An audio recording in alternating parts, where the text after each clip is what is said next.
the soon-to-be world #1, Aryna Sabalenka. From the United States, the world #6, Coco.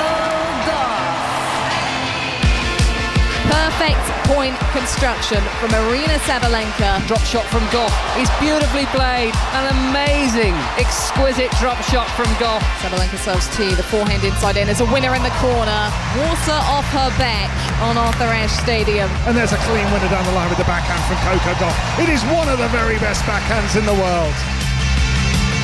She's an unbelievable player. She's playing really incredible tennis here. Crowd will be supporting her a lot. I mean, that's something I expect. I'll do my best. That's a great shot. I did not think she could pull that off, Coco. I grew up watching this tournament so much, so it means a lot to be in the final. A lot to celebrate, but you know, the job is not done, so hopefully you guys can back me on Saturday. And it's gloriously done by Coco Gauff, who wins all 4 points on a serve. Sabalenka shakes her fist and moves into a third straight US Open semi-final. Long over the baseline. Coco Gauff on a 6th match point reaches a first US Open final.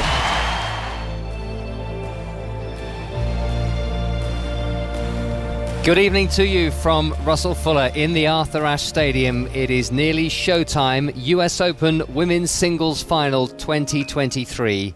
Coco Gauff representing the hopes of the United States against Aryna Sabalenka, who will be world #1 on Monday. We start with the Grammy Award winner Cécile McLaurin-Salvant singing America the Beautiful.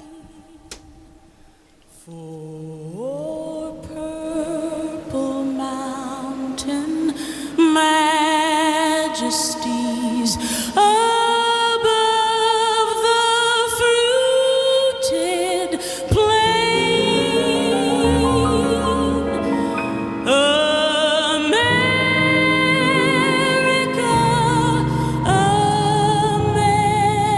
America, God mend thine every flaw.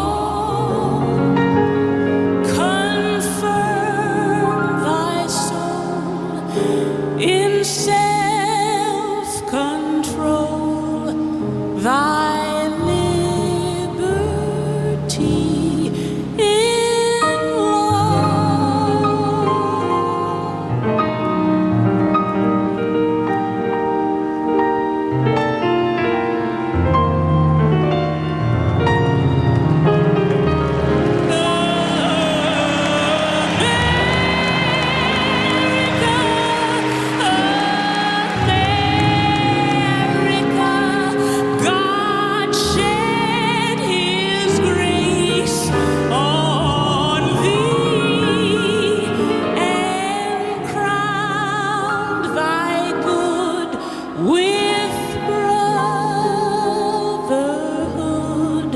From sea to shining sea.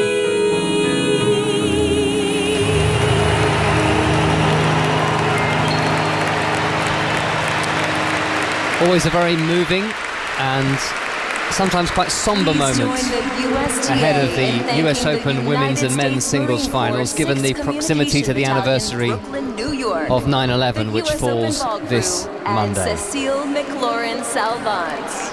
Within a couple of minutes, we'll have the players in the tunnel for the interviews. Aryna Sabalenka against Coco Gauff. Annabel Croft is here. Jeff Tarango is here too. Both have plenty of experience of playing on the tour and at the Grand Slams over the years. And I wonder, Annabel, how you see this match. We have Sabalenka, who has been living up to her soon-to-be world #1 tag, given how she came back from a set and 5-3 down to beat Madison Keys in the semi-final, against the star of the present, and I think many, many people in tennis, and certainly here in the United States, are hoping will be the star of the future as well.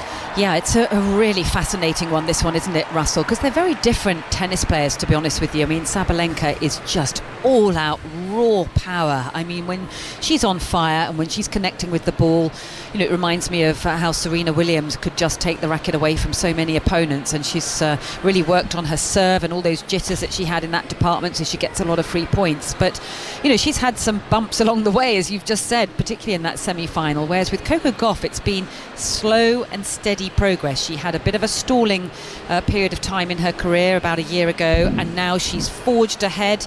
She's got a new guidance of Brad Gilbert in her team, and I think he's made a huge amount of difference. And, you know, there's a lot more variety in her game. So I've sort of picked Coco Gauff to come through this one, but honestly, anything could happen. It's 50-50. The red carpet is being rolled up. There was a giant Stars and Stripes flag which stretched virtually over the entire centre court, the entire Arthur Ashe Stadium court. That has been put away, and very shortly we are going to hear from the two finalists in the tunnel. Jeff, how do you think Coco Gauff will be feeling? She believes she can win this now, which I think she said wasn't the case when she walked out before the French Open final of last year. Well, she said earlier that, you know, she wasn't really feeling like she beat any of the great players and the great wins that she's had, that she's always thought they just had an off day, and she was been looking in the mirror more often. She's been listening to Brad Gilbert, and she feels now that she's worthy of playing the best tennis to win matches, and that she's the one that's actually doing it. And I think that's a huge step in her career. She's coming out here, she's the underdog. That's what I would like to see in her, because that takes a lot of the pressure off of her, that she's the underdog, that she's not expected to win. Everybody in this stadium, maybe 6 people, don't want her to win, but there's 23,500 people want her to win, and that is going to help her a lot. And it's going to give her 2 extra points a set, maybe 4, but her energy is going to be lifted. There's no way she's going to get tired in this match. She's going to have to absorb a lot of pace against Sabalenka. She's definitely the underdog. Everybody wants her to win, but can she pull it off? This would be momentous for American tennis, but she's up against the #1 player in the world, Russell. Aryna Sabalenka beating Madison Keys after losing the first set 6-love in the semi-finals, 5-3 down in the second set, 4-2 down in the deciders. She won it on a match tie-break, but she had been in brilliant form before that, losing just 21 games in her first 5 matches and 10 sets. Whereas Coco Gauff, who we're going to hear from first of all, has had a slightly more torturous path to this final. Coco, when you look back at your tennis since Wimbledon, what are a couple of the things to take you to 17-1 that you're most pleased about? My mentality. I've been fighting for every point, regardless of the count on the score. I'm going to fight for every point today. Takes a special mentality to deal with power across the net like you are today. What are the challenges that possesses? I mean, I have a good game. I'm able to absorb it, and I'm also able to put power back. So I'm just going to trust in my instincts today. We're looking forward to the final. All the best. And of course, the new #1 as of Monday. Well earned, because the first major of the year, the Australian Open, went to Aryna. When you look back, regardless what happens in this match, 2023, unbelievably special. Your first major and also #1 for the first time. When you think about the last 2 years, what are you most proud of in this journey? I'm really proud of the hard work I've done, and I mean, the last 2 years was really crazy. It was a lot of up and downs, but I'm really happy that I was able to kind of like find myself and show my best tennis. And today, you're playing against one of the fastest, if not the fastest, players on the WTA Tour. How does that challenge you? I mean, yeah, I'm ready for a lot of long rallies. Good luck. We're looking to a great final. Thank you. New York, please welcome the players for the Women's Singles Championship. Coco Gauff. Coco Gauff, 19 years of age, raises her left arm, walks past Billie Jean King. Her parents, her mum there is taking a photograph, a film of the moment. And now here comes the current world number 2, Monday's world number 1, and a really warm ovation for Aryna Sabalenka too. For her first US Open final, let's not forget, they've been in one Grand Slam final each. Gauff got there first, but she lost at Roland Garros in June of last year, while Sabalenka came from behind after losing the first set to Elena Rybakina in Melbourne in January to become the Australian Open champion. We'll hear in a moment from our umpire Eva Azdaraki-Moore of Greece, who's going to conduct the coin toss. I was telling you about Gauff's slightly more torturous journey to the final.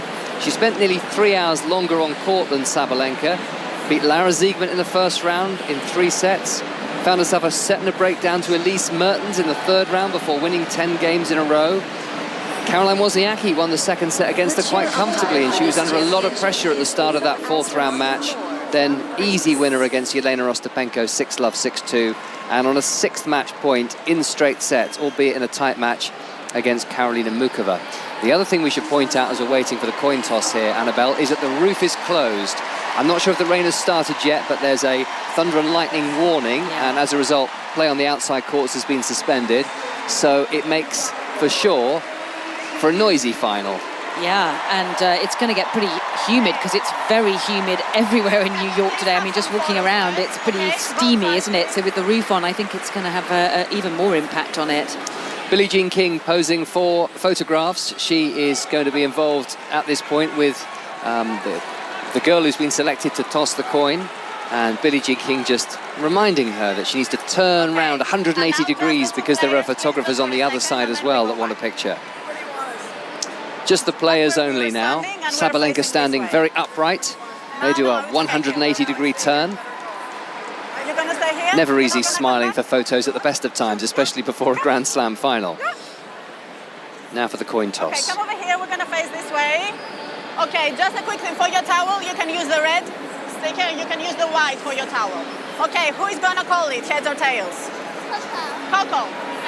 Heads is called. It is heads. Serve.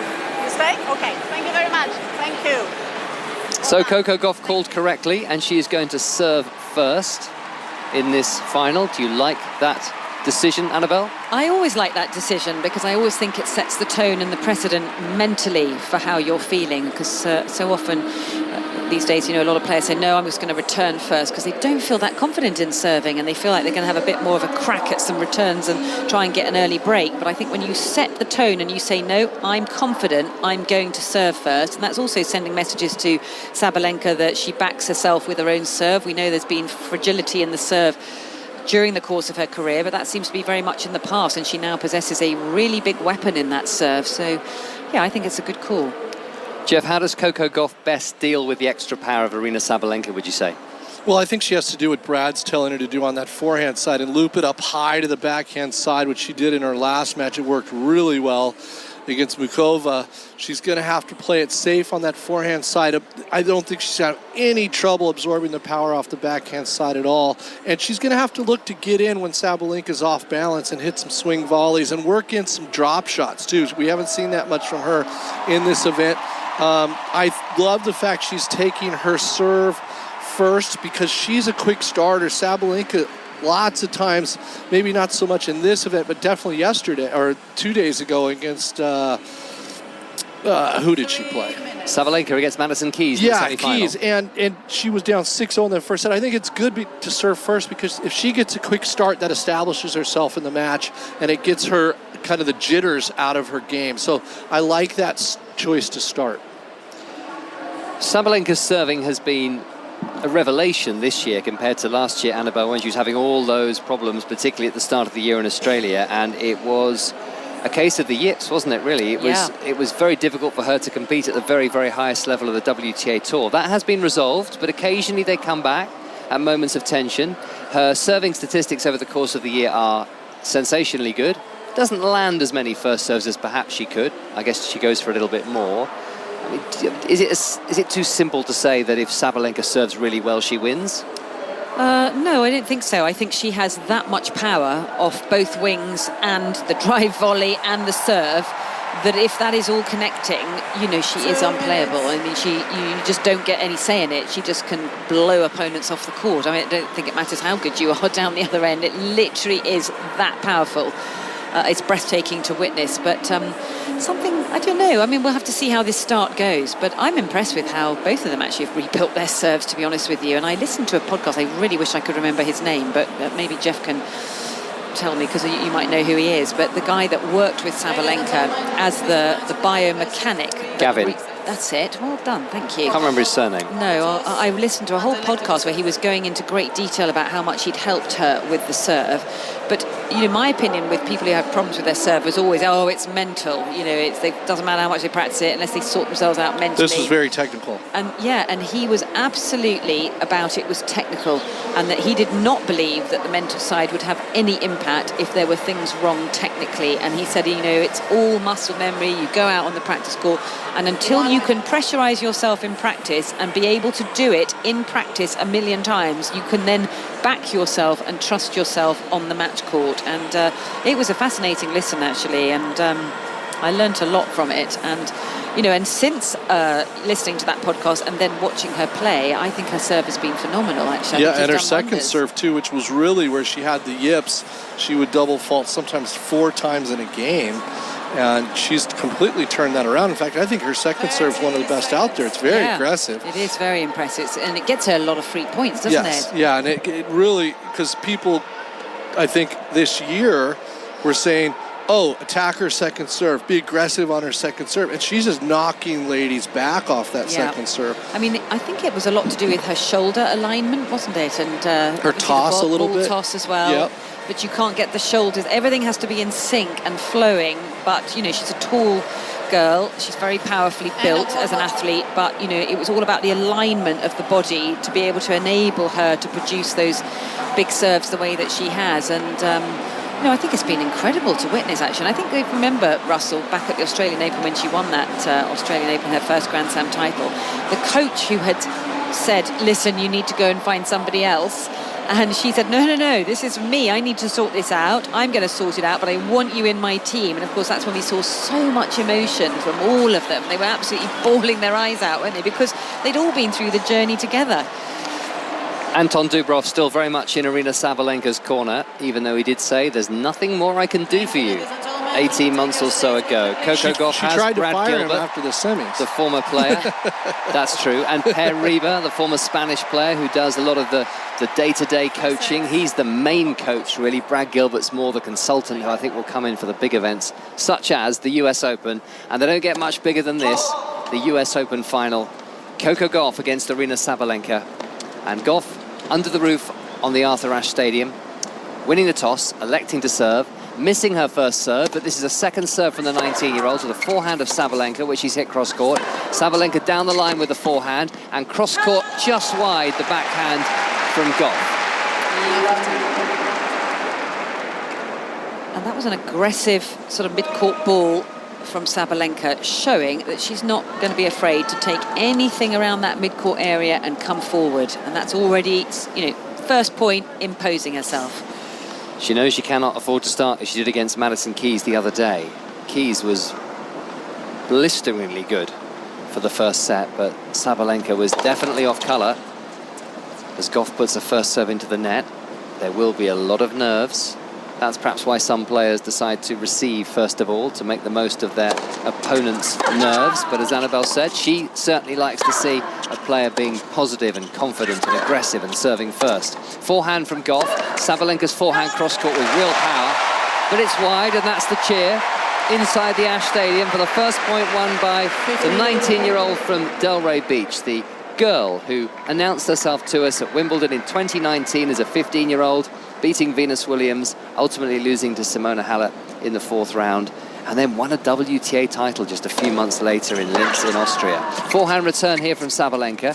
Bit of loop on that approach from Gauff on the forehand, and that was a shank rather than a deliberately high moon ball, and she finds herself 15-30 down. Well, Sabalenka got onto that back foot early, and she laid into that backhand and showed that she's going to attack the Gauff forehand, and Gauff, she was awfully late on that ball, and she tried to muscle it back, but that's where the challenge is going to lie. Yeah, I think she's trying to intimidate onto that forehand side and just try and break it down early while there'll be some nerves, understandably so. 15:30, forehand cross-court wide from Sabalenka. And there's Sabalenka trying to attack the forehand again, but steered it a little bit too much. Didn't quite get there. Sabalenka, I wouldn't call her slow, but she's not as fast as Gauff. Gauff has really quick little feet, I call them, in adjusting to the ball. Sabalenka kind of needs those big, like Davenport steps in order to hit the ball. 30-all, excellent serve and return here. Sabalenka cross-court with the forehand. Gauff's forehand with some air. It's over the baseline. First break point of the final comes in the very first game, and it goes to Aryna Sabalenka, the Australian Open champion, who's also won in Adelaide and Madrid this year. I wonder how Sabalenka has been prepared mentally for this kind of environment today, because it's going to be quite vocal. It was 118 miles an hour, but it was long, and it's break point to Sabalenka on the Coco Gauff second serve now. Gauff serves to the forehand of Sabalenka. Forehand Gauff. Sabalenka with the backhand cross-court coming forward. The forehand from the very front of the court, and a backhand volley missed by Sabalenka just when it looked for all the money, as if she was going to get the opening break of the final in the very first game. Well, Sabalenka did not expect Gauff to get that monstrous forehand back and just surprised her. Gauff made a great lob over the backhand side. Sabalenka, after missing it, was really upset, but then she turned around and started clapping because she was like, holy mackerel, if she got that back, this is going to be a battle. It's kind of like Drago against Rocky. Juice, forehand from Sabalenka, the slice forehand from Gauff. Slice backhand from Sabalenka down the line. Gauff cross-court with the forehand. Sabalenka cross-court with the forehand. Gauff with the forehand, it's short, and Sabalenka, too much power this time on the forehand. That's one that Gauff is not getting back, and it's a second break point. Yeah, it was interesting, Gauff throwing in the slice forehand there just to try and unsettle the rhythm down the other end. I think it's a smart tactic, but actually Sabalenka coped with it really well, sliced it back, got the shorter ball from the Gauff forehand and then pummeled it into the backhand. So the tactic's very clear from Sabalenka. I would say so. She's bringing the heat. She really is. Second break point for Sabalenka. Once again, it's a second serve for Gauff. Backhand Sabalenka. Gauff with the backhand down the center. Sabalenka's backhand with real power and depth. Another big backhand from Sabalenka. Short with the forehand. Gauff, and what a winner from Sabalenka. How about that for a statement? Backhand cross-court winner. You heard the grunt, the roar, and Sabalenka is making her presence felt. She wins the first game of the final by breaking the Coco Gauff serve. And those were all power shots the whole first game. She didn't ease up on one shot she hit, Sabalenka, and that sets the stage. Coco Gauff didn't even take a changeover. She just ran over to the other side of the net. She's putting her towel into the basket right off the bat. And Sabalenka is taking her dear sweet time, Mrs. Number One. I have to say, that was an extremely impressive start from Sabalenka, wasn't it? I mean, no sign of nerves at all. I mean, just middling the ball and mullering it into the corners. She wants it. She wants it badly. Well, it won't be much fun celebrating becoming world number one if you've just lost the US Open final, will it? So maybe she's thinking of the celebrations and how she'd like to be able to properly celebrate. We'll now get a first look at the Sabalenka serve, and she's just missed that first serve. Found out, she says, on the following morning, after Jelena Ostapenko beat Iga Swiatek, that she was going to be world number one in a week's time. That's when she woke up ahead of her fourth round match on the Labor Day holiday. The Monday just gone here in the States. Backhand Sabalenka, crunching that one too. Lob from Gauff, just over the baseline. But then her answer was changing quite a little bit when we were talking to her about it. Originally she said, no, I hadn't watched the Swiatek-Ostapenko match, but under further cross-examination, it turned out that actually she had watched, if not all of it, most of it, and got to the point where she thought, well, if this third set goes Ostapenko's way and I'm world number one, I'm probably not going to sleep tonight, so I'm going to force myself to turn it off and find out what the result was in the morning. First service. Big bonuses written into most of the players' contracts when they achieve either top 10 or certainly world number one. You would imagine there would be some massive bonuses for her. She does say that she would have preferred to battle Iga Swiatek on court for that world #1 ranking. They couldn't have met until the final, and if Elena Ostapenko hadn't taken out Świątek, then maybe Coco Gauff would have done in the quarterfinals, but that would have been her preference. She says she's knocked herself out here, Sabalenka. Gauff's gone long with the backhand, and the point was Sabalenka's. I think she's trying to catch the ball with her racket, and it came off the frame and hit her flush on the forehead, and she can see the funny side. She has got a good sense of humor. I started watching her play when she's top in doubles. She was a great doubles player for a while, and then she gave up the doubles to focus on her singles, and that was a good decision. But she's very, very funny when she's playing doubles. She is. Very animated. 30 love Sabalenka. Backhand return into the net from Gauff. And as I was alluding earlier, Russell, after the semifinal, she was arguing with her box in that match and with playing Madison Keys, and they were going back and forth and yelling at each other. And after the match, she said, well, why were you arguing at your box? She goes, I told them they're all fired. She's funny. 3 game points for Sabalenka. She's got a lot of charm, hasn't she, in all of her interviews. She's always sort of got a twinkle in her eye. Second serve. Into the net. So Coco Gauff will welcome that, but not at 40 love. She wants that to happen at 30 all. Yes. we will see whether that becomes a feature of this match at all. We would not be expecting Sabalenka to have any real serving nightmares, but she does have days still where she does serve too many, and if they do happen at critical moments, as Jeff pointed out, that was not one of them, then it could have a bearing on the outcome of the match. 5 Sports Extra, BBC Sounds, US Open Women's Singles Final live from New York with Jeff Tarango, Annabelle Croft, me, Russell Fuller, and David Law will be joining us for commentary shortly.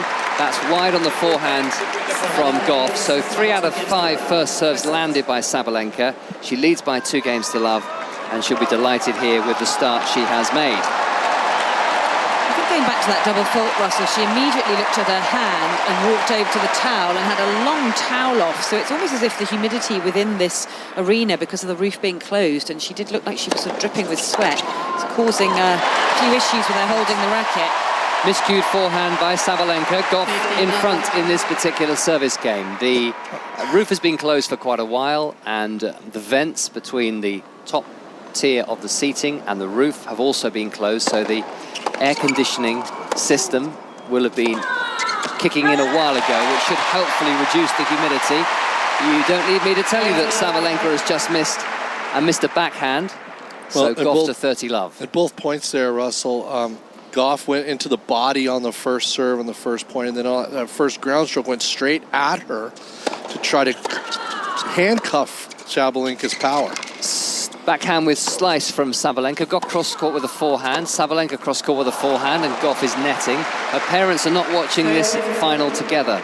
Coco Gauff. Dad is in one of the hospitality boxes, as has been his way. He may actually start to do a few laps around the court, not the actual court, but the spectators area. He was doing that during the US Open this year, and Mum is in the players box there, which is the way it often is. Forehand down the line winner from Gauff.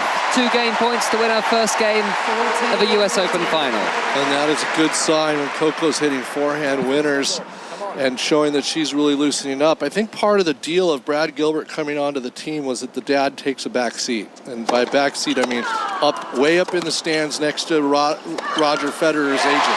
Forehand into the net, Sabalenka. What a noise inside the Arthur Ashe Stadium. 23,500 is the capacity, and give or take a few people who may not yet have found their seats, it looks like it's virtually sold out here in New York.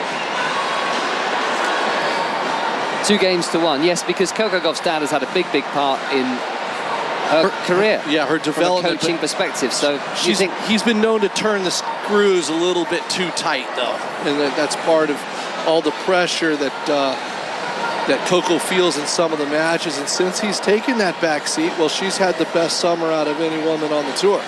Yeah, it's fascinating that, isn't it? Because they're so close. It seems to be such a loving, happy relationship.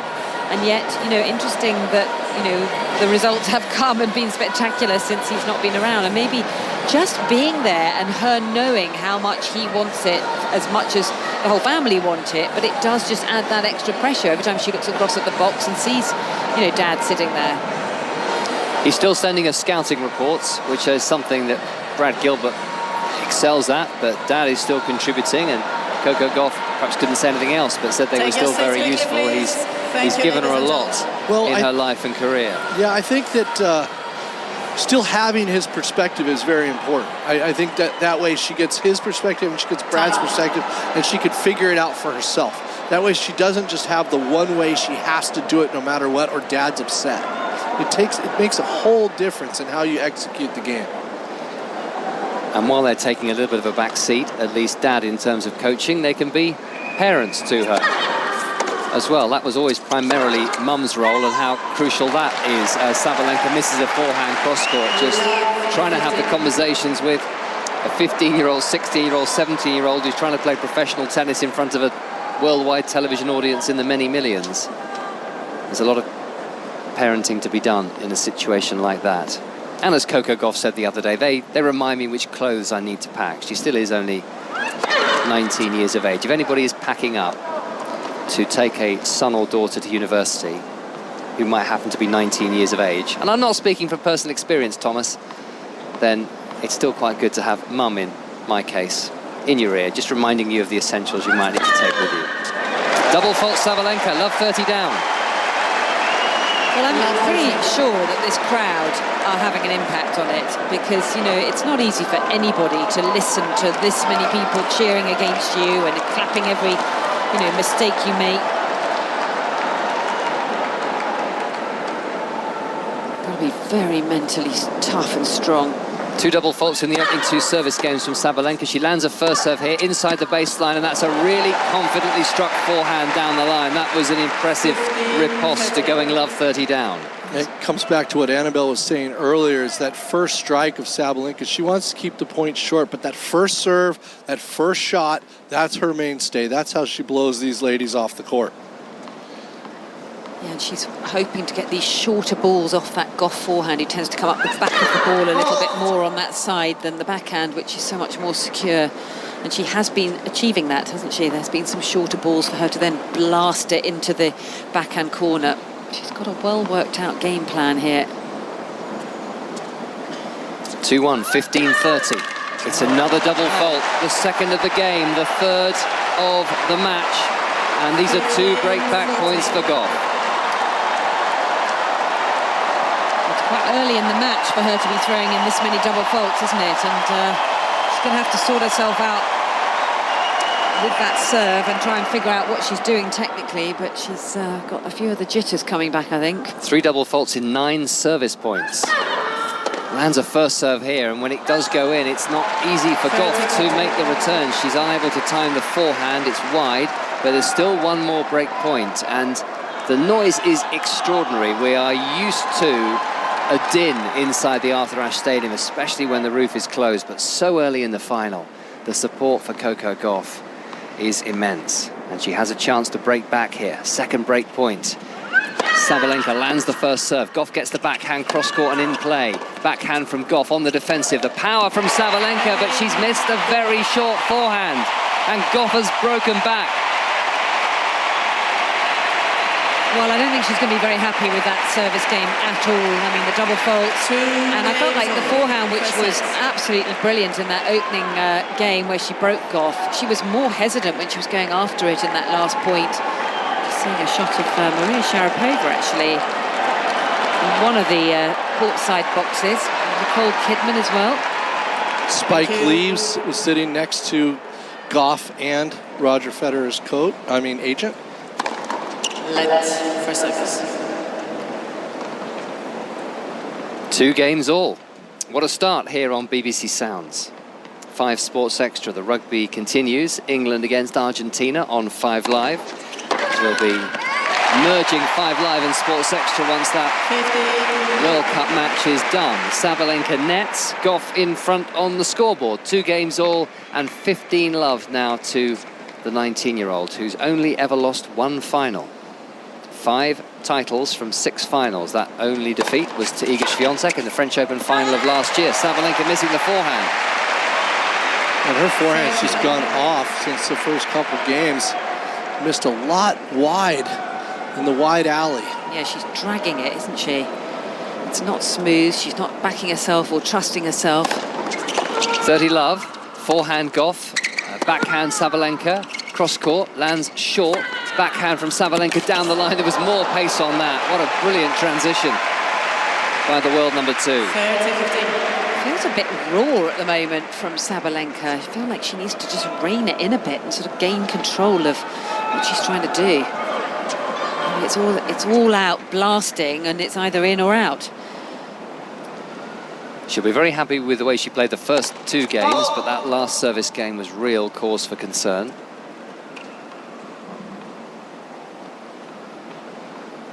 (30-15) Gauff. Forehand return Sabalenka. Gauff with the forehand cross court. Sabalenka's forehand cross court. Gauff cross court with the forehand, and that is too long. The rallies are pretty short at the moment, aren't they? Too many extended rallies. Coco Gauff, the 5th American teenager on the women's side to make the US Open final. Serena Williams in 1999 and 2001. Venus Williams in 97.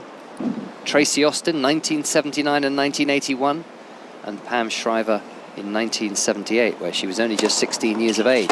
Forehand return cross court by Sabalenka, and that is into the net from Gauff. And Sabalenka is just steadying herself a little bit. The power is still very much in evidence, and she has a break point for a 3-2 lead. Yeah, whether Sabalenka's making more forehand errors off the ground, I think that forehand return is very dangerous, and Gauff needs to get that second serve over to the backhand side at any cost. Good serve by Gauff. She's coming forward, and she makes no mistake with the forehand and saves the break points. That's a beautiful serve. Really got Sabalenka on the stretch, returning that off balance. Got a slightly shorter reply. Had some swing on it as well, and no problem with the forehand of Gauff. She took that shoulder height, leant into it. Juice, backhand return Sabalenka. Forehand Gauff into the net. Both leaking errors all over the place off the forehand side. It's hard to trust either of them at the moment, isn't it? There's a lot of tension. Great atmosphere in here. Gauff, break point down for a second time, puts a first serve into the net, trying to win the title at 19. Serena Williams was 17 when she won it for the first time. Tracy Austin just 16. Last teenage champion of this event. Emma Raducanu just 2 years ago. Slice forehand from Gauff. She is break point down. Backhand down the line from Sabalenka. Sabalenka cross court with the forehand. Straight back at Gauff, who hits to the backhand of Sabalenka. And Sabalenka's now hitting the baseline, hitting the backhand, coming forward. Oh, a terrible volley from Sabalenka. Once again, a golden opportunity to get the break of serve. And she really didn't look at all sure of herself there as she put the forehand volley into the net. Yeah, that was clunky, wasn't it? I mean, again, she was in the right position, and then her feet got completely glued to the court. She didn't really move towards the ball. She got stuck and was, again, hesitant. I mean, that should have been a put away, and it should have been game.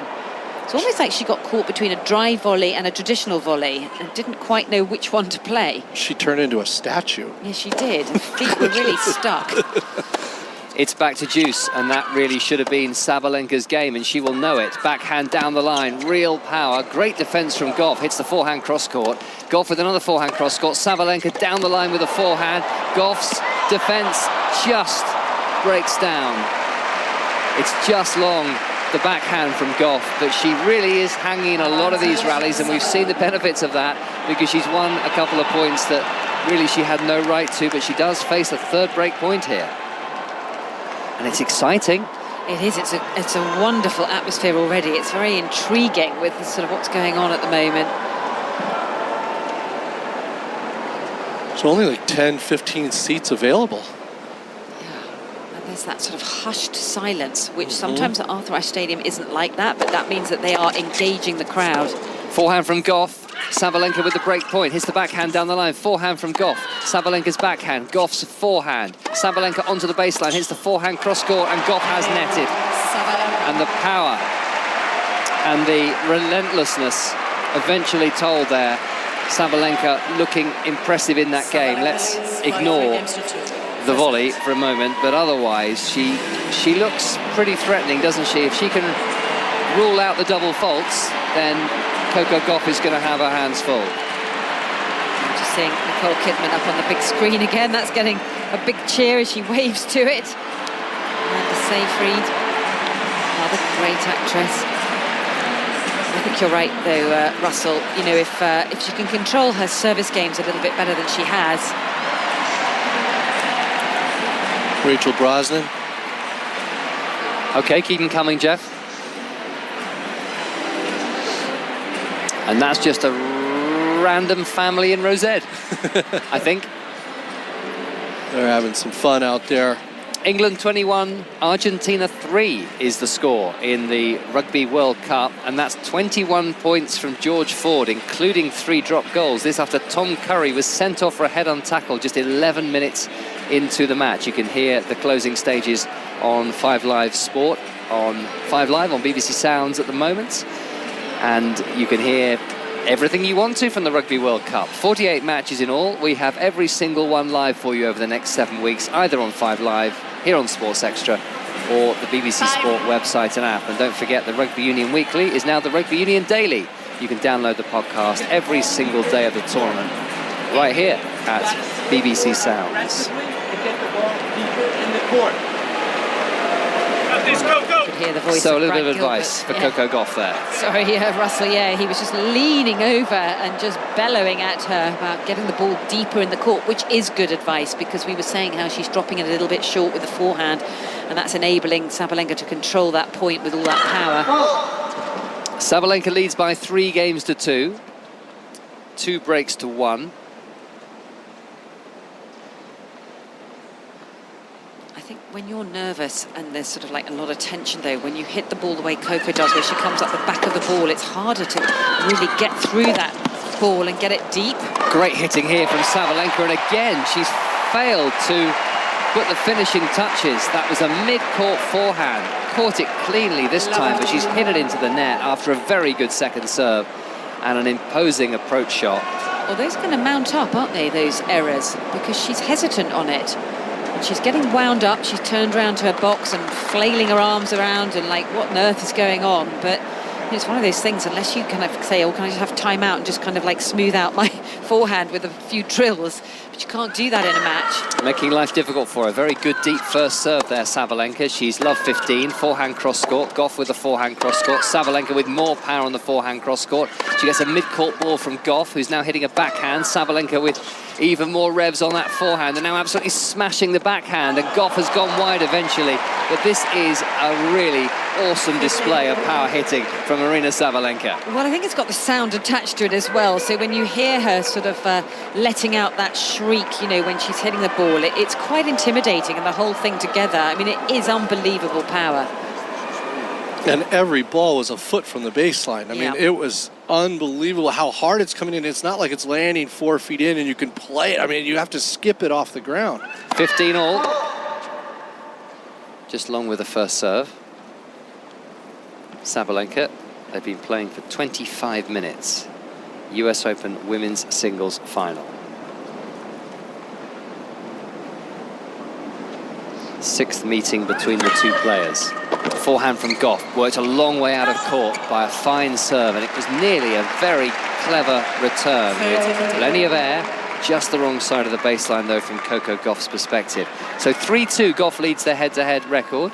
The last 2 contrasting matches, Coco Gauff won in 3 hours and 11 minutes in a 3rd set tiebreak in Toronto last year, but at Indian Wells in the quarter-final, I remember watching this match, Sabalenka was far too good for Gauff on that occasion, winning 6-4, 6-love.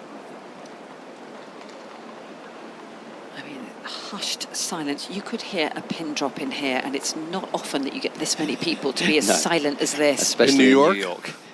3-2, 30-15. Backhand reply from Gauff. Gauff with a backhand. Sabalenka having to take a couple of paces back, but still swings the forehand cross-court. Another forehand cross-court, but just long by Sabalenka. And that's where Gauff has a chance, because Sabalenka seems to be in the mindset of hard, harder, hardest. And at some point you have to pull it off in the middle of the point and not go harder than the last one, and just stick with the one that's working. Do boom, boom, boom, like she did the couple points before. That point she got a little impatient and tried to really blow Gauff off the court. Too much sizzle. 30-all. Sabalenka serves. Good deep serve. Forehand reply from Gauff. Forehand down the line, Sabalenka. Sabalenka with a backhand to Gauff's forehand. Not caught cleanly, but she's still in the rally. And Gauff is pushing Sabalenka back behind the baseline, and she gets the error this time from the world number 2, who has gone cross-court and wide with the forehand. Great hustle from Coco Gauff. It's break-back point once again. I think she's absorbing this pace really, really well. I think that's one of her greatest assets on the court, is the ability to keep absorbing the power, sending the ball back, extending the rallies as much as she can. And we could hear Brad Gilbert once again shouting, fight, fight, fight for every point. And that's exactly what she's doing. Break back point once more for Gauff. Sabalenka lands another first serve. Forehand cross-court Sabalenka from inside the baseline. Another forehand Sabalenka. Well, that's just too good. Separate wings. First a forehand for Gauff, and had she been able to move at the speed of light, possibly a backhand, but that was just commanding, dominating the inside of the baseline tennis from Sabalenka to save the break point. Yeah, there was no way that ball was ever coming back the way she hit that. I mean, that was a lot better out of the middle of the strings. That would have felt good. She's landed that on the service line, but it was a brilliant return by Gauff. Now Sabalenka hits the baseline, and she's inside the baseline to hit a forehand. Gauff's defense is brilliant once more. Now a backhand from Gauff. Again, fantastic depth on the return, and Sabalenka has gone just long. Well, that was the great escape from Coco Gauff. Absolutely extraordinary defense, and it's a second break point to the American. Well, again, she's just asking the questions, isn't she, by just continuing to sort of shrink the court, as I say, with getting so many balls back, and it's forcing Sabalenka to go closer and closer and closer to the lines, try and get something extra on it. I think these tactics of Gauff might pay off over the long haul if she can keep asking the questions the way she is. Gauff with the second break point to level at 3 games all first set. Ace Sabalenka, her serving in this game has been really impressive after 3 double faults in her opening 2 service games. 116 there up the middle. Pretty tough to cover that one, and down break point to be able to do that. That shows that her nerves have now subsided. We wondered at that 2-0 game what was kind of where the glitch was, and she's figured it out. Sabalenka goes for plenty down the tee, misses. 120 miles an hour it was recorded at.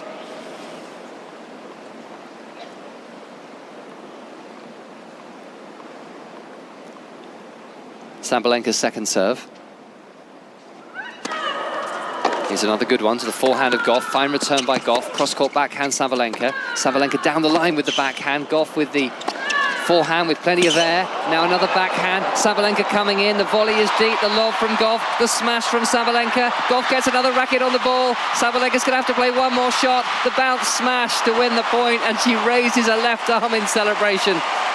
And she wants to hear some more noise. She's getting exasperated by some of the responses from the crowd. But I think also there, that was the celebration by a woman who knows that she has fluffed her lines when she's been on top of a few rallies in this match. And this time, she was not to be denied.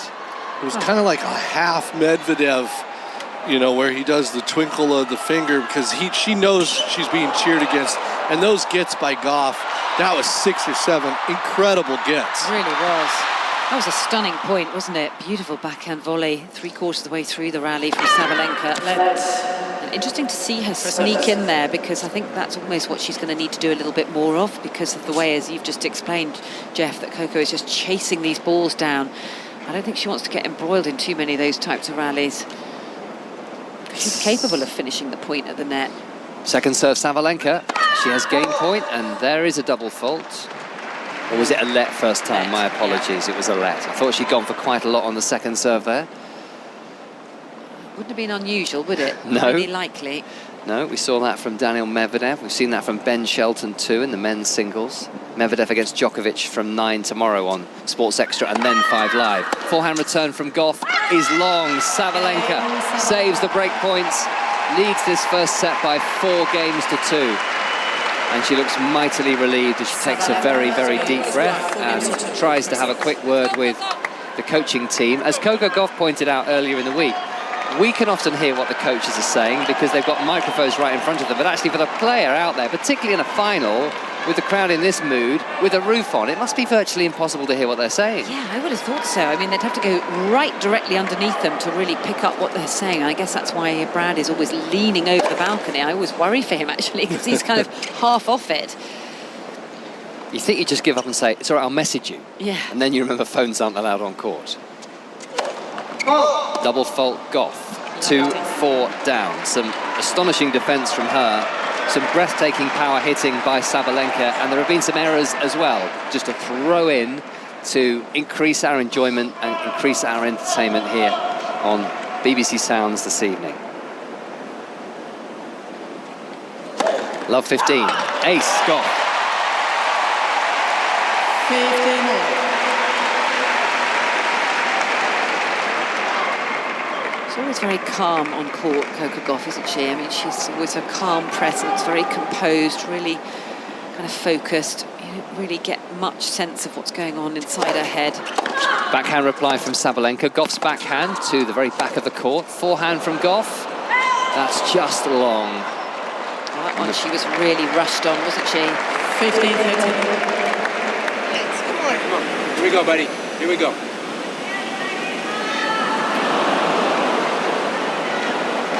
So much of the coaching is about reassurance, isn't it? Not always technical advice or strategy. Yeah, and also with the ups and downs and the ebbs and flows of a match, it's more about just getting that start again. I remember I had a lot of studies on biorhythms and how those work within a tennis match. Forehand cross-court from Gauff. She's 15-30 down and 2-4 down first set. Women's singles final from the US Open. Forehand cross-court Sabalenka. Forehand cross-court from Gauff. And a bit of a sliced forehand from Sabalenka, and it did the trick. It's won her the point. That was not something I was expecting to see. It was all of a sudden as if somebody had turned the power off. Yeah, that was really Adjust interesting. with the feet. And you can hear the voice of Pierre Rieber. Fascinated by the biorhythms, Jeff. Yes. Yeah, so, you know, if you take, that's why guys sometimes they take a lot of time in between points and sometimes they play really quick. It's because your body, your biorhythms are like a stock market. 15-40, 2 more break points for Sabalenka, and that's a Gauff backhand into the net.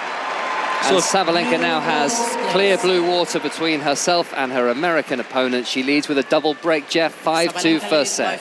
So if you're always playing when it's at the top, you're going to win all those points. But if you're playing when you're on the descension of your biorhythm, then you're going to be losing energy. You're not going to be playing. How do you know when you're on the top of it? Or well, you have to learn that. Diane Keaton, there in the crowd, they're showing her. She's amazing. She's like, take the camera off. KD, Kevin Durant, he's been out here almost every day. And neither of those people are connected with biorhythms. Oh, KD is definitely connected to biorhythms. Is he? Oh, yeah. So you want to try to catch the points when you're starting to come back up in your biorhythms. So, and then you go until your peak, as many points as you can play. And then when you feel your biorhythms start to go down, that's when you go to get your towel. That's when you take the whole clock up. How fascinating. But what is the feeling of your biorhythm going down? Well, you have to learn it. Oh, interesting. Yeah, everybody's different. Really? Do you think the players... Some people go in blips. Some people go way down. Okay. Yeah, so it's different. And are the players It's all important aware of for this? coaching to learn your players' biorhythms. That's why sometimes just sitting around playing backgammon for a few hours, you can kind of learn playing cards, you can kind of learn when somebody's getting into a low. Yeah. And then you can learn that in the match and say, hey, take some extra time here. Well, Sabalenka's just walked out, put a racket flat to the floor and stood on it and then bounced around on it, trying to loosen up the strings a little bit, which was quite interesting. Well, the temperatures dropped quite a bit. She was probably expecting an open roof and hot weather. Instead, she's got thunderstorms and a closed roof. And these are new balls at 5-2, first set. Sabalenka is serving for the set. Great return onto the baseline by Gauff, but there's a backhand into the net, and there are now too many unforced errors from the 19-year-old, especially when a double break down to the Australian Open champion. Yeah, and she's starting to show the disappointment a little bit with her body language, dropping the shoulders and getting frustrated after that error. And you can just sense the crowd electricity has just dropped a tiny bit as well. 5-2, 15 love, ace Sabalenka.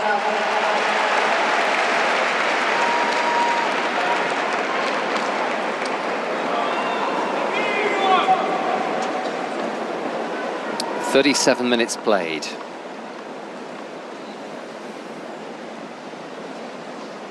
Sabalenka serves and misses that one. She aims down the tee. Semi-finalist at the French Open, semi-finalist at Wimbledon, Australian Open champion, soon to be world #1. It's been an incredible year for her. Under pressure here from the Gauff return. Sabalenka's forehand is long. Well, she's just indicating to herself to move forward, get up the court. I mean, there's no margins with Sabalenka. I mean, it literally is all or nothing, isn't it? There's nothing subtle about what she does on a court. 30-15, 2 points away still from taking the first set of this US Open final. Down the tee, fabulous serving, high return from Gauff, just clears the net. Oh, it's really awkward for Sabalenka. And she does just manage to get a racket in front of her without touching the net and just tipping it over onto the other side. And there are different ways to set up set points. Sometimes it can be a mighty hammer blow of a forehand. That was the shortest shot in tennis, and it's 2 set points, Aryna Sabalenka.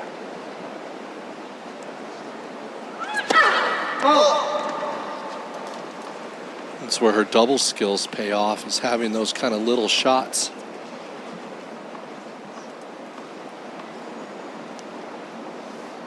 Second serve, first of the 2 set points. Forehand return from Gauff, just flicks the net, and Sabalenka has missed her forehand, so that was nearly curtains in the first set for Coco Gauff, but that little bit of a disruption, a little bit of fortune has put Sabalenka off sufficiently to keep the set alive. Yeah, once again, her feet got a bit stuck. You know, a couple of times they've just been sort of rooted to the spot, and she hasn't been in the right position to hit the ball. Trying to make the adjustment with her racket. I wonder if there was a weird spin off that lead core that she just didn't adjust for at all. It's almost like she was just deer in headlights when it happened. Yeah. 5-2, 40-30, set point number 2, Sabalenka on a second serve. Forehand from Gauff, Sabalenka's forehand, Gauff with the forehand, Sabalenka cross court with the forehand, Gauff down the line and into the net with the forehand. And Sabalenka wins it by 6 games to 2. 3 breaks to 1. The biggest alarm for Sabalenka, well, twofold really. The double fault she was serving in the first and second games, and also Coco Gauff's ability to get so many balls back. But otherwise, she's playing really well. She's brought the heat to the Arthur Ashe Stadium. She's looking good at the moment, Annabelle. Yeah, she is. I mean, she's got enough of those big winners into the court to really be a problem for Coco Gauff. But, you know, around that 3-2 mark, you know, it was really intriguing. And at that stage, I felt like Gauff had made progress in the match. There were too many unforced errors from Sabalenka. There was a real wrestle, wasn't there, for that 3-2 game.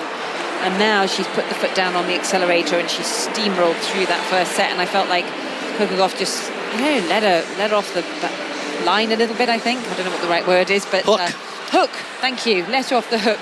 I don't know why that didn't come to me, but yeah, too many errors. Looking across to Brad Gilbert, and yeah, ran out of ideas tactically, I think. Yeah, she had a chance there, Coco, right there at that 2-all mark. She could have taken a step forward. I think she had break points at 2-all, and she had that little glimmer, and I think Sabalenka just put her foot down literally and said, no, that's not going to happen. Bathroom break being taken. News from the Louis Armstrong Stadium. Andy Lapthorne and Donald Ramfardi have lost the quad doubles final to Sam Schroeder and Niels Vink. 6-1, 6-2. That's a pretty handy Dutch pair that have won that as the top seeds. Lapthorne lost his singles semi-final yesterday. Tomorrow, though, we have the first all-British final at a Grand Slam singles event in the Open era. It's Alfie Hewitt against Gordon Reid in the wheelchair singles final. And Hewitt is looking forward to facing his long-time friend. Yeah, it's been a fair few years now. Obviously, he was out for a bit with his injury and working his way back to this sort of level. So it's really good for the British tennis and the public that you have two Brits in the final. And when we go out there, it will just be two singles players that want to bring home a Grand Slam singles title. And yeah, we know each other's games very well. We're very open with our doubles partnership, so there's no secrets in there. But I think that's what makes our matches so entertaining. Is it's like a game of chess. You have to think ahead and really try to tactically play the match well and execute it obviously at the same time. And I think there's a lot of similarities in our games as well. So it creates a good display of wheelchair tennis, and hopefully we can showcase that on Sunday. Alfie Hewitt, who's had the better of Gordon Reid in Grand Slam meetings earlier in the tournament in recent years, but Gordon Reid still has very happy memories of the Rio Olympics, the gold medal match, when he beat a very young Alfie Hewitt, who I think was just 18 years of age at the time. So we'll see what happens tomorrow. Men's final as well, here on Sports Extra BBC Sounds. Coco Gauff, after the bathroom break, is going to have to get playing and find some solutions to the power game and the, for the most part, excellence of Aryna Sabalenka, who's won the first set by 6-2. Second serve here from Gauff, and that's just the worst possible start. The first serve was very long, and the second, Jeff, was really quite tight and into the net. Well, it's interesting because looking at some of the stats over that first set, Coco and Aryna have the same speed, fastest serve, but Sabalenka won 70% of her first serve points, only getting 50% in. And Coco only won 40% of her first serve points. So that's a huge disparity, and maybe just the power of Coco not denting Sabalenka enough on that serve. Look at that second serve return there. Clean winner down the line. Yeah, forehand winner, hooking it down the line, and love 30. Ominous times, ominous moments, Annabelle, for Coco Gauff. Yeah, very dangerous moment this right here, isn't it? And Sabalenka, with the benefit of that first set under a belt, is going to play with even more freedom. She'll become even more dangerous. Forehand reply from Sabalenka. Backhand down the line from Gauff. Sabalenka with the lob. 15. Which was never ever going to make it back into court. I thought the crowd had gone a bit early there. I thought just at least give the ball a chance. But it was pretty much straight up in the air rather than not going to hit the roof in the direction required. No, that takes some hitting, doesn't it? Because it's, I think, 62 meters up at its highest point. That can be a problem playing indoors sometimes, can't it? Lobs hitting roofs.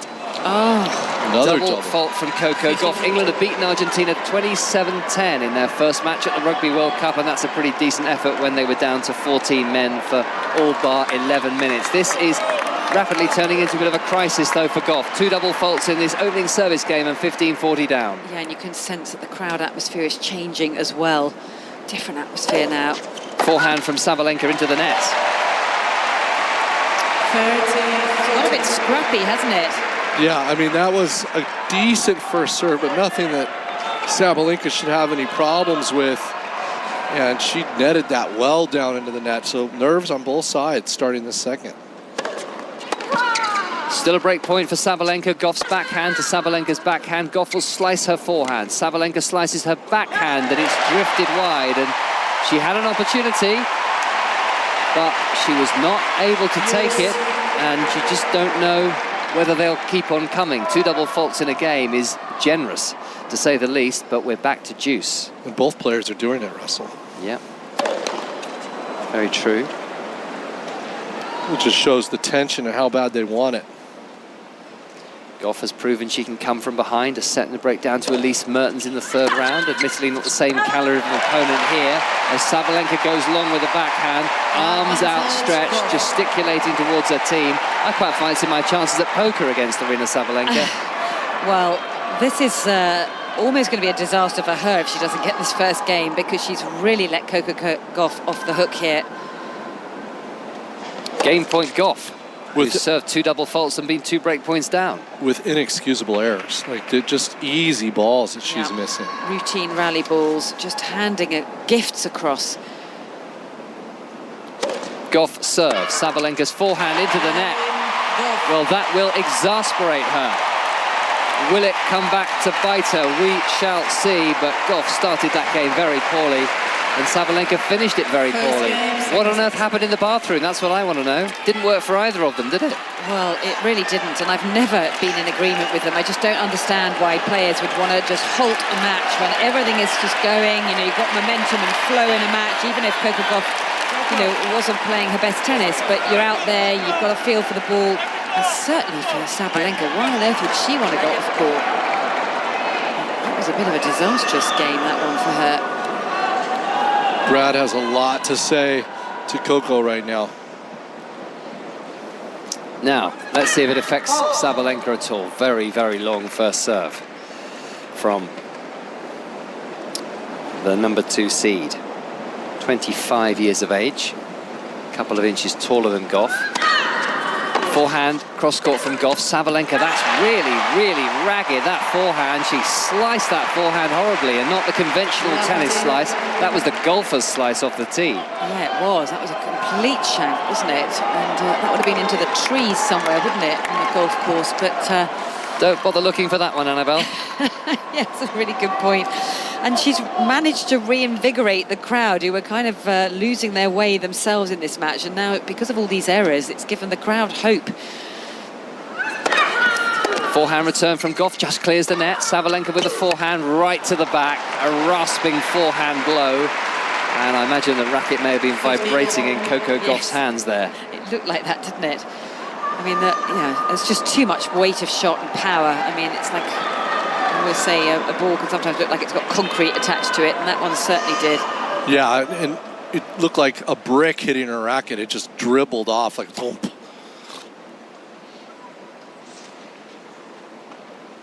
When she cracks it, it doesn't come back. 15-all. Sabalenka with a very good serve, and now a forehand cross-court. Well played. Gauff with a decent return. It looks like both players have forgotten what happened in the bathroom, forgotten what happened in that first game.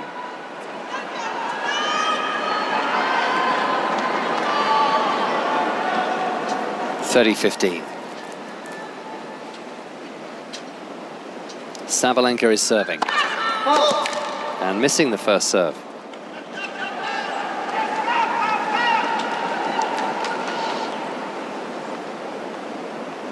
Second serve. Gauff still behind the baseline to receive. It's a deep serve by Sabalenka. Forehand Gauff. Sabalenka down the line with the backhand. Gauff with the forehand. That's a bit of a flyer. And these are 2 game points for Sabalenka. Yeah, that's the old Gauff forehand. Come on, here we go. Come on. That's where she starts to doubt herself, and the body language looks very forlorn at the moment from Coco Gauff. Perhaps things not going according to plan. Too many body blows. Not quite being able to set up and ever dictate a point. The whole set, she wasn't able to dictate a point. Yeah, that's true. That gets frustrating mentally. Second serve for Sabalenka. 40-15 to level this second set at 1 game all. Forehand cross-court Gauff is wide, and Sabalenka does hold on. Gauff needs to realize that that second serve is a lot better than she thinks it is when it goes in, that is, and she needs to be ready for it. She's acting like it's a normal WTA second serve coming to her, and she's not able to steer the ball around the way she normally would be able to. 1 game all. Arthur Ashe Stadium. Aryna Sabalenka has won the first set by 6 games to 2.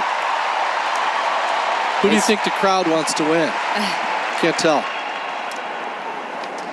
No obvious clues, are there, really?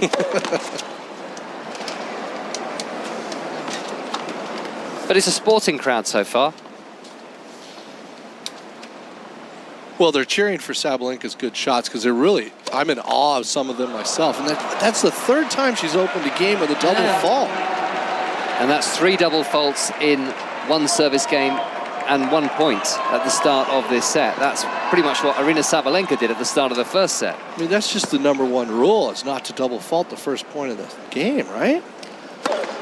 Forehand miscued by Sabalenka and long. Gauff lands her first serve, clenches her left fist. 15. Yeah, the quality is fluctuating constantly, isn't it? It's hard to kind of go with the flow of what's happening at the moment, because tactically it's sort of, well, it's just got a little bit ragged, as I said earlier. Too many unforced errors from both of them. Oh, no. And that was another shank from Sabalenka. That was a body serve, but definitely another one into the trees there. Well, is it almost a tactic by Sabalenka, do you think, to not give Gauff any rhythm whatsoever, to make sure the points are short? Ace from Gauff, so that's a fine response to serving another double fault to go love 15 down.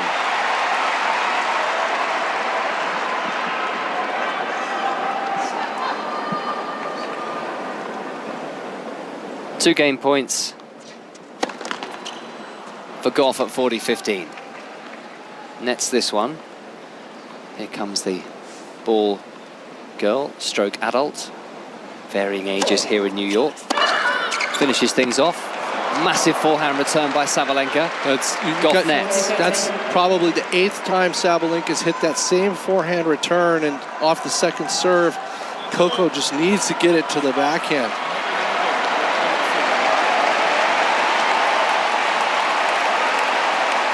Huge point for Gauff here. Feel like it could run away from her if she doesn't get it. 40-30. Forehand return into the net, Sabalenka. Well, it's not very reassuring if you're an American fan, but Gauff has managed to win both of those games and leads by 2 games to 1. But remember, Aryna Sabalenka has the first set by 6 games to 2. 5 Sports Extra. BBC Sounds, 5 Live will be joining us in around about 5 minutes' time, and we'll simulcast the rest of this final on both networks. It's second set, early stages of, and David Law is with us to pick up commentary, and it's been memorable, hasn't it, so far? Yeah, it has. I've actually really enjoyed the contrast in styles. I've enjoyed the way Aryna Sabalenka rebounded from that first set against Madison Keys that she lost 6-love, when she just looked totally rattled by the occasion, maybe her own semi-final record that was so poor. And she's been a completely different player here today, hasn't she? She just came out to put the hammer down, and that little spell early on when it was 2 games all and the Sabalenka power against the Coco Gauff movement, I think is one of the great contrasts in the sport.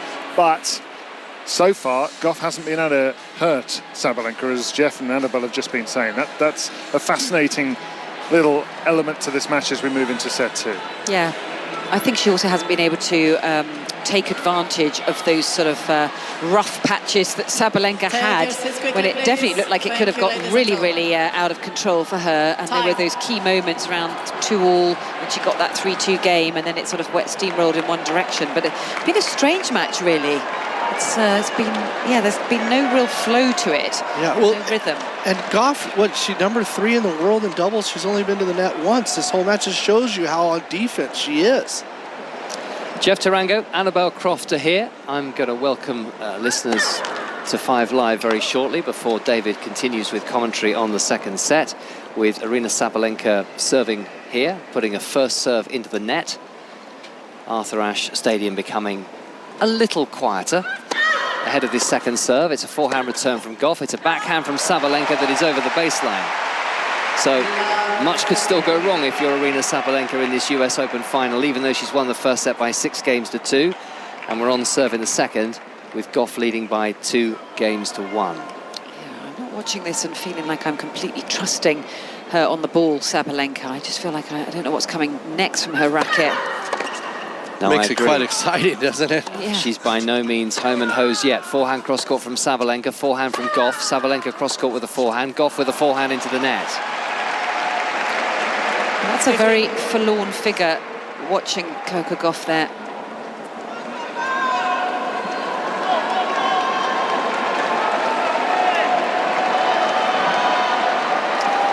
Thank you, Chris.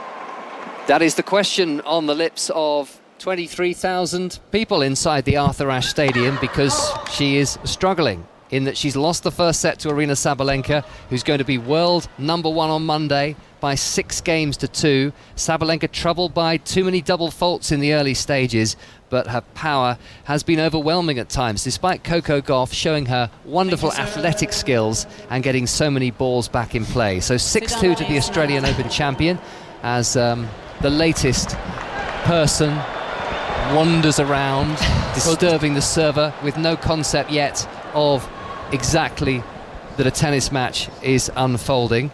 And in this second set, it is 2 games to 1 to Coco Gauff. We're going with serve.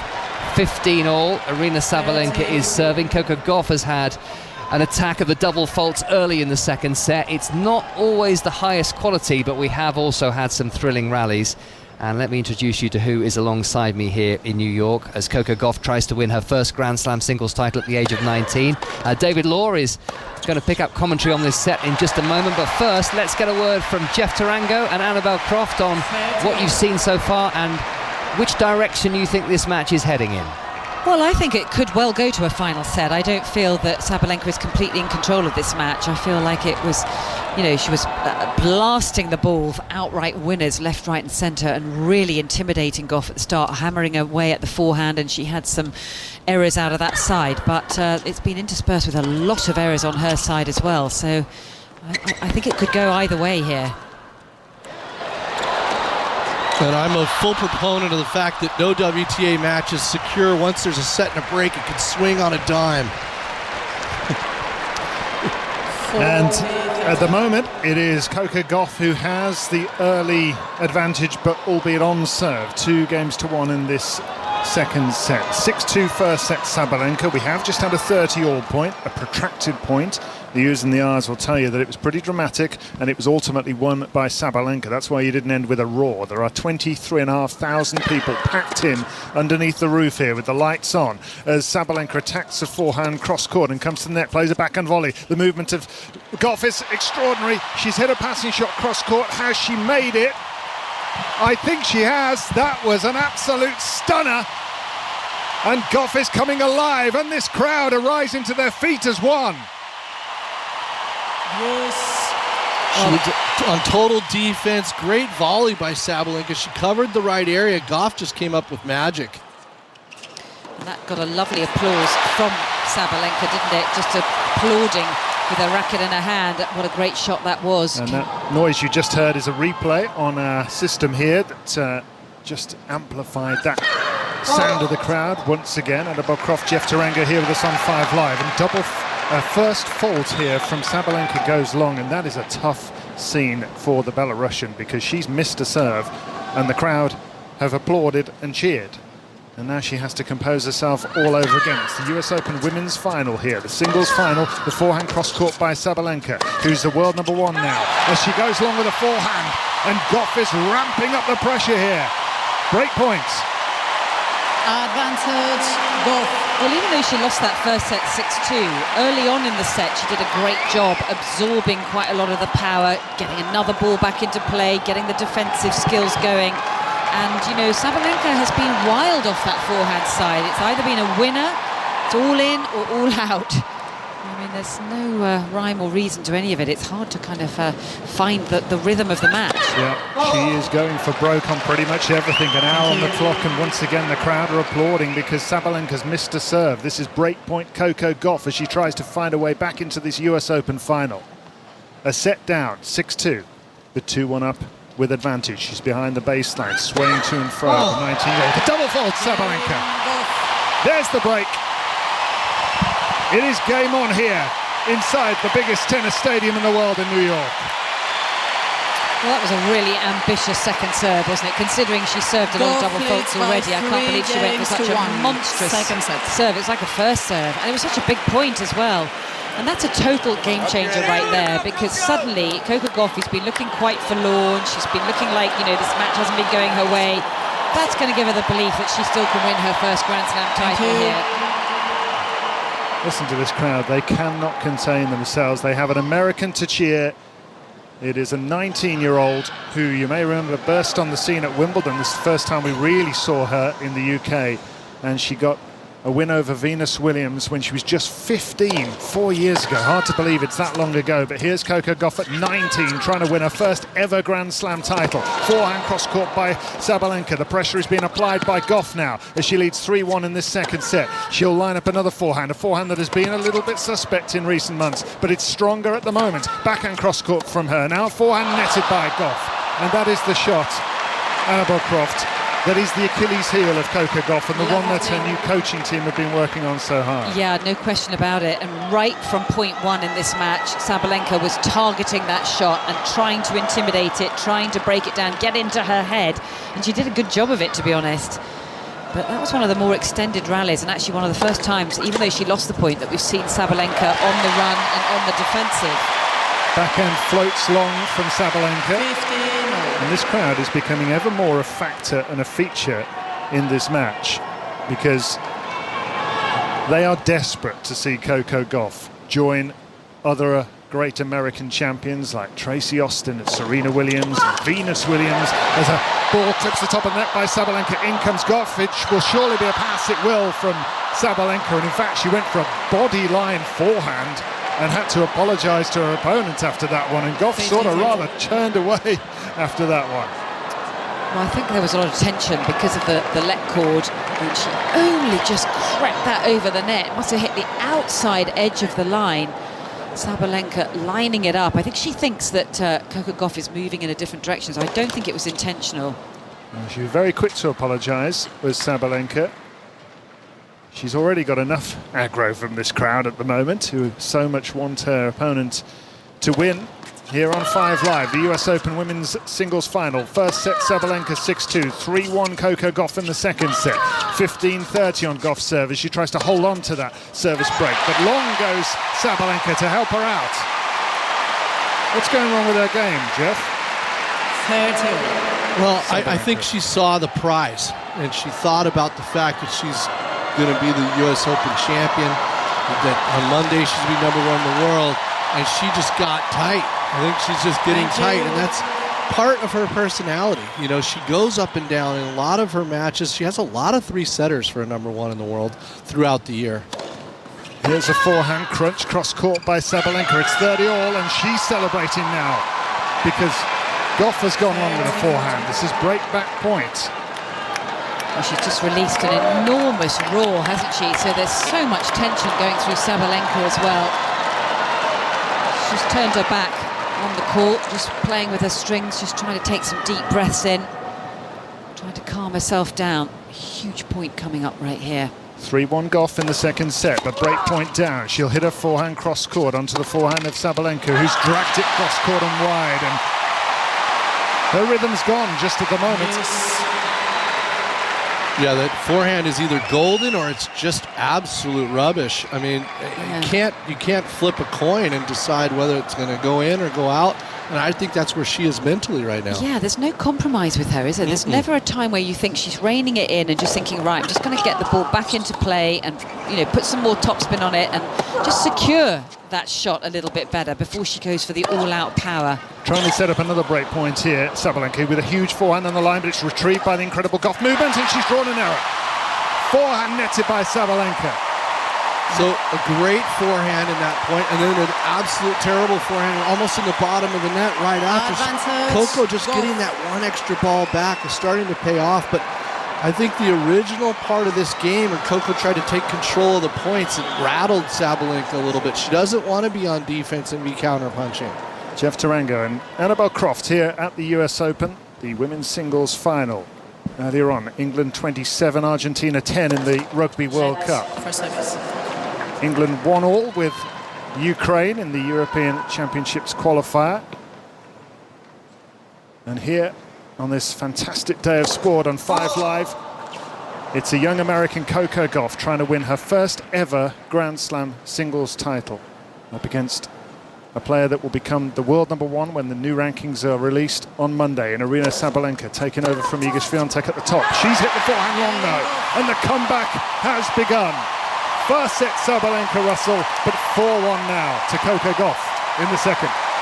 5 Live, BBC Sounds, what a noise inside the Arthur Ashe Stadium. A reminder that in the Rugby World Cup it was England 27, Argentina 10. The Rugby Union Daily will be well worth a listen to daily throughout the competition, where we have all 48 matches live on either 5 Live, Sports Extra or the BBC Sport website and app. And also the latest Football Daily podcast, when it's available, will have reaction to England's footballers' 1-1 draw with Ukraine. Wow. What happens if she wins, David, noise-wise? I tell you, I mean, we've heard some noise in this stadium, but I can't think of anything this loud since we were watching Serena Williams in her final Grand Slam tournament a year ago. That is how popular this young woman is. That is how much they want another American champion. And she seems to really be embracing this now, doesn't she? She's had a tough year or so with results stagnating.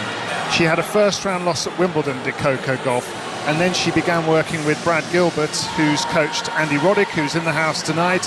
He coached him to US Open glory 20 years ago. Andre Agassi the same, Andy Murray for a short time as well.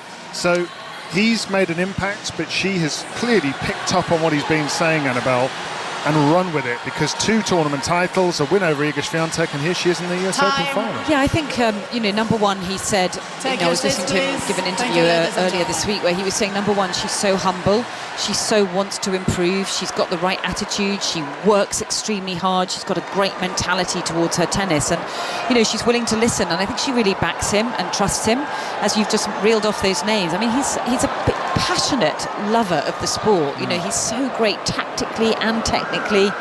He really knows the sport inside out. So I really do think he's added an enormous amount to her game. Other former champions in the house tonight include Maria Sharapova and Billie Jean King, who was so integral to this tournament, introducing equal prize money 50 years ago, and they're celebrating and marking that moment here this year. Pictures, posters everywhere of Billie Jean King and 50 years of equal prize money, and these 2 women benefiting from the work of Billie Jean King all those years ago. Love 15 on the Sabalenka serve. She's 4-1 down. Coco Gauff of the United States hits her backhand cross court, and as Russell was saying earlier, every point she wins is going to be greeted with an enormous ovation, and when Sabalenka hits backhands down the line like that, it'll be polite applause, if that. Well, she also has had the ability just a few times in this match, not that many, but when Sabalenka really comes around the outside of the ball and hits it so early, she gets great width on the ball and then opens up the court and then can hit into that open space that she's just created. Forehand hit inside out by Sabalenka, now underneath a drive volley. My goodness, she absolutely launches her body into these ground strokes, doesn't she? I mean, have you ever seen anybody hit the ball with more aggression than that? Well, probably Serena Williams, who I know she looked up to when she was younger and said, gosh, that's so exciting watching somebody hit the ball like that. I want to hit the ball as hard as she does. And I think she does. Yeah, she sure does. And the great sight visually is of Coco Gauff trying to track these balls down and use her opponent to extend rallies, as she's just done there, and Sabalenka nets. And as at 30-all, this is starting to run away from Sabalenka. Jeff, would you actually advise Sabalenka to start not going for so much here? Oh, I'd just tell her to focus a little bit better. I don't think she's focused. I think she's thinking about something else. I don't know what it quite is, but she's not seeing between the lines. She's seeing the locker room. You can hear how much effort she puts into every ball by the sound she makes. And Gauff, by contrast, is working just as hard and scampering and chasing all of these balls down. She's reached another one, and she's lobbed Sabalenka, and it's over heading in the court. Here comes Gauff, and she's lobbed now. How on earth has Sabalenka made that? And she drops her racket in disbelief that she's managed to win that rally. Absolute stunner for 40-30 Sabalenka, 1-4 down. What a fantastic hit by Coco Gauff there. Great athleticism to get that chip over Sabalenka's head, but then Sabalenka just throws the lob back. She heard and sensed Coco Gauff coming to the net. I don't know with all that noise that she could hear her coming to the net, but she did. So game point for Sabalenka to arrest the decline a little here, having been broken and just trying to keep her hopes alive in this second set. And Coco Gauff in a best-of-3 set match, well, it's now or never. She has to win this set. Forehand is hit down the centre from the American. Now she'll go cross-court with that shot onto the forehand of Sabalenka, who leads by a set to love and now benefits from the forehand netted by Gauff. The scoreline is narrowed to 4-2. The men's singles final will be tomorrow on 5 Live. It'll begin on 5 Sports Extra at 9 o'clock UK time. The voices of Aryna Sabalenka's coaching team are being heard at the moment, giving her encouragement. Novak Djokovic against Daniel Medvedev, the men's final.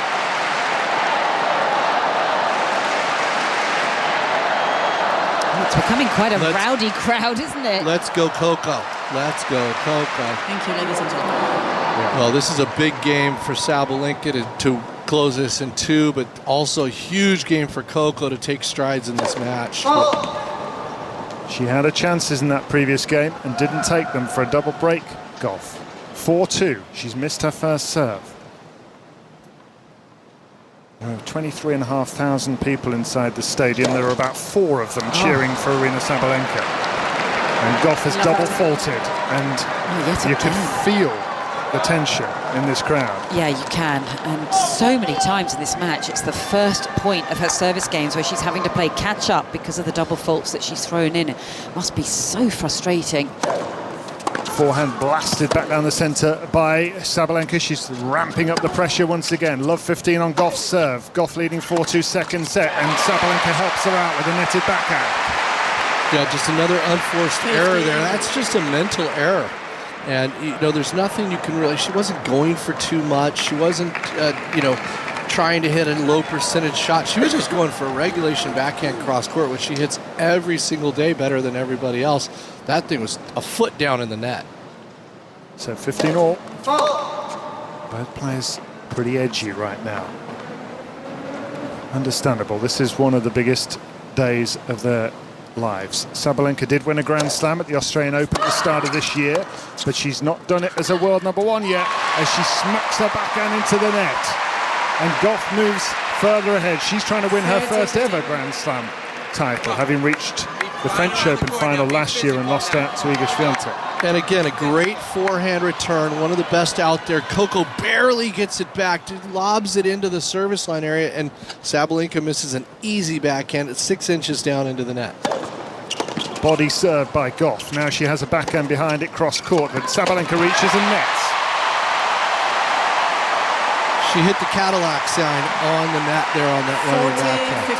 That is not normal for a #1 player in the world. No, it's quite low down on the net, isn't it? And, she's just so insecure at the back of the court. I mean, there's just so many errors. I'm actually astounded how many her racket is leaking at the moment. And Gauff really taking advantage, and I do wonder whether the occasion and the atmosphere is starting to get to Sabalenka here. Oh, I think it must be. Point for 5-2 for Gauff. In this second set, she trails by a set to love as she hits her forehand down the line. Now moves into her backhand and smacks it cross court. Good hitting from Sabalenka, scooped back by Gauff. What extraordinary movement from this young woman. Now she turns the tables with a backhand on the line. And Sabalenka misses. And Gauff extends her second set lead to 5-2. Yeah, it's so interesting to see the body language of Coco Gauff is completely shifted, and there she was marching towards that change of ends. Her shoulders are back, she's got her head held high. You know, she now believes that she has a great shot at this. If she can secure this second set, then it's a 1-set shootout. And I think she's playing the better tennis. And on the opposite side, Sabalenka's putting the towel completely over her head to try to block everything out for a few seconds, just a little moment of solace. She's trying to regroup herself. And, earlier in the first set, Russell asked, has Sabalenka ever been in this kind of situation where there's 23,000 people cheering against her?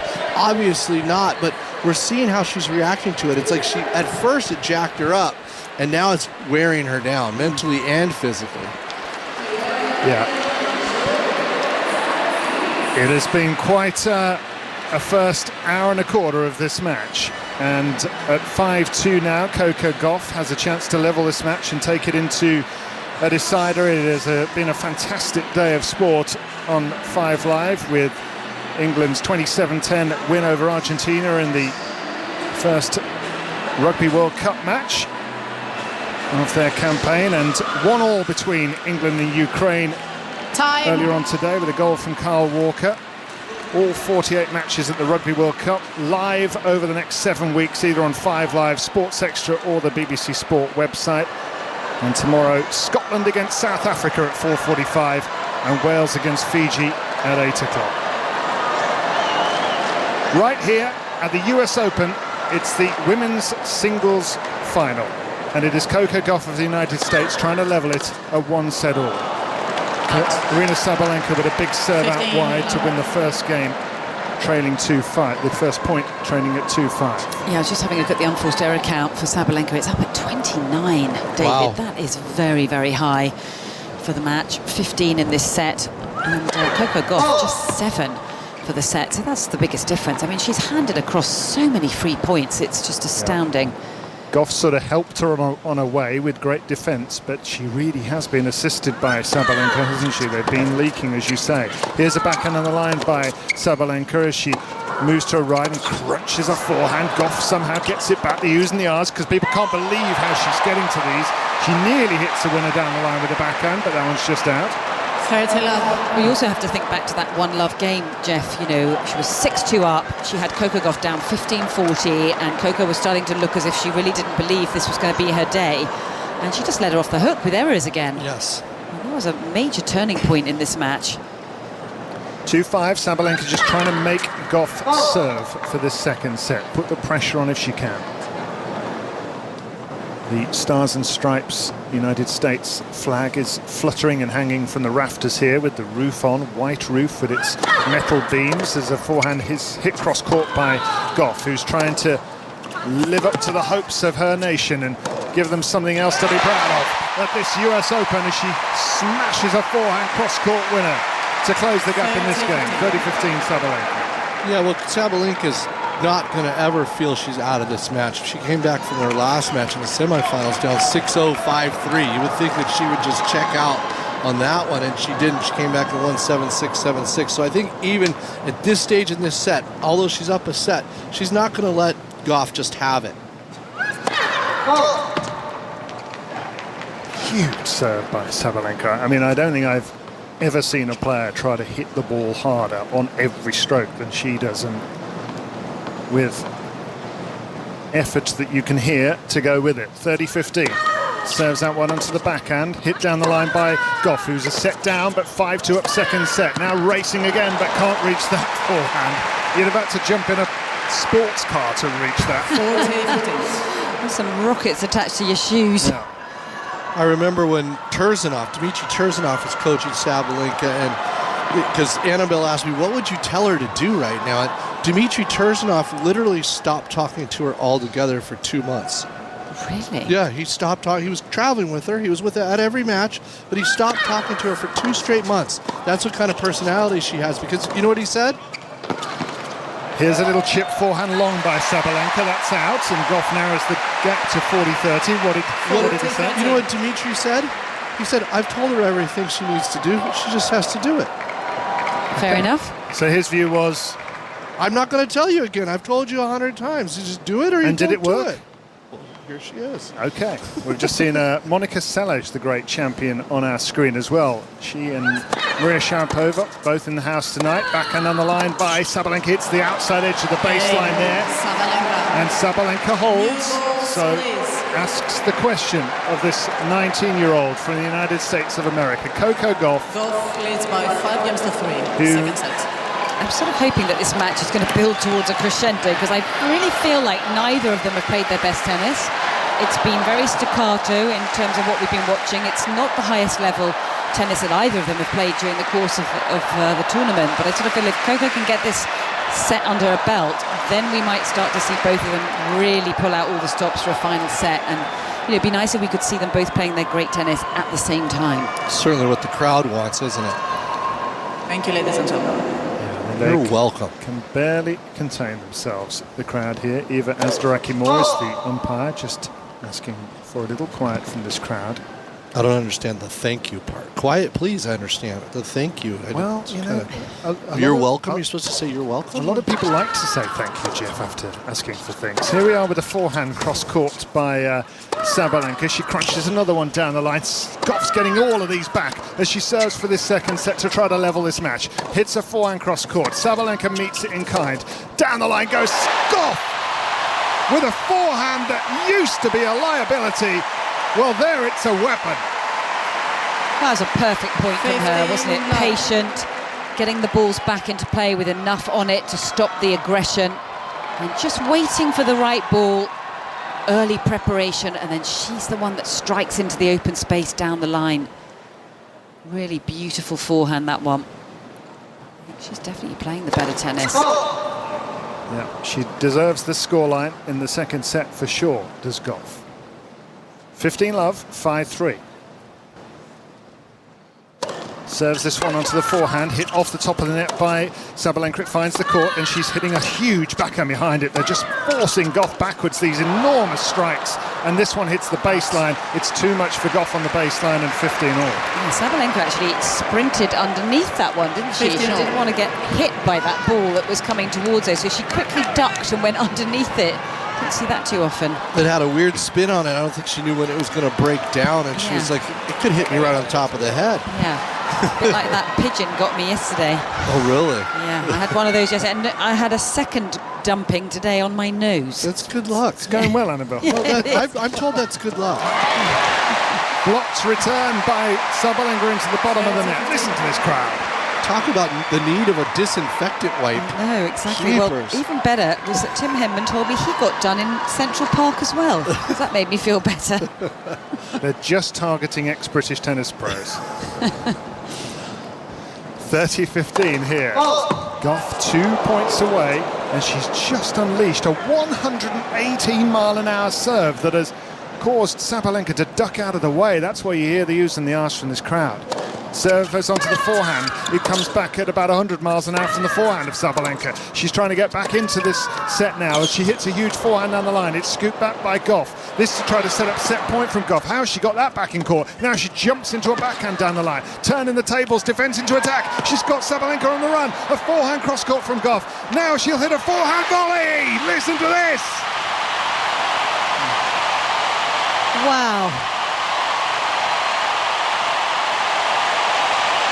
That was an unbelievable point. I'm in awe. 40-15. That was by far the best point of the match so far. Yeah, it just went back and forth. Both players were on aggression. Both players were on defense. Great gets by both, but a net point won by Gauff. Set point for Coco Gauff of the United States of America to level this US Open singles final at 1-all. She nets the first serve.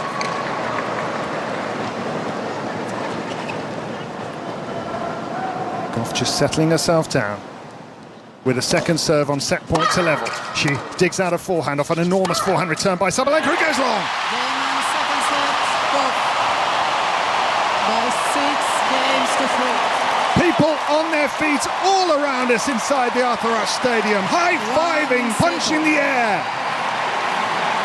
And Coco Gauff sprints back to her chair, and she wants to get on with the job of the third set, Russell Fuller.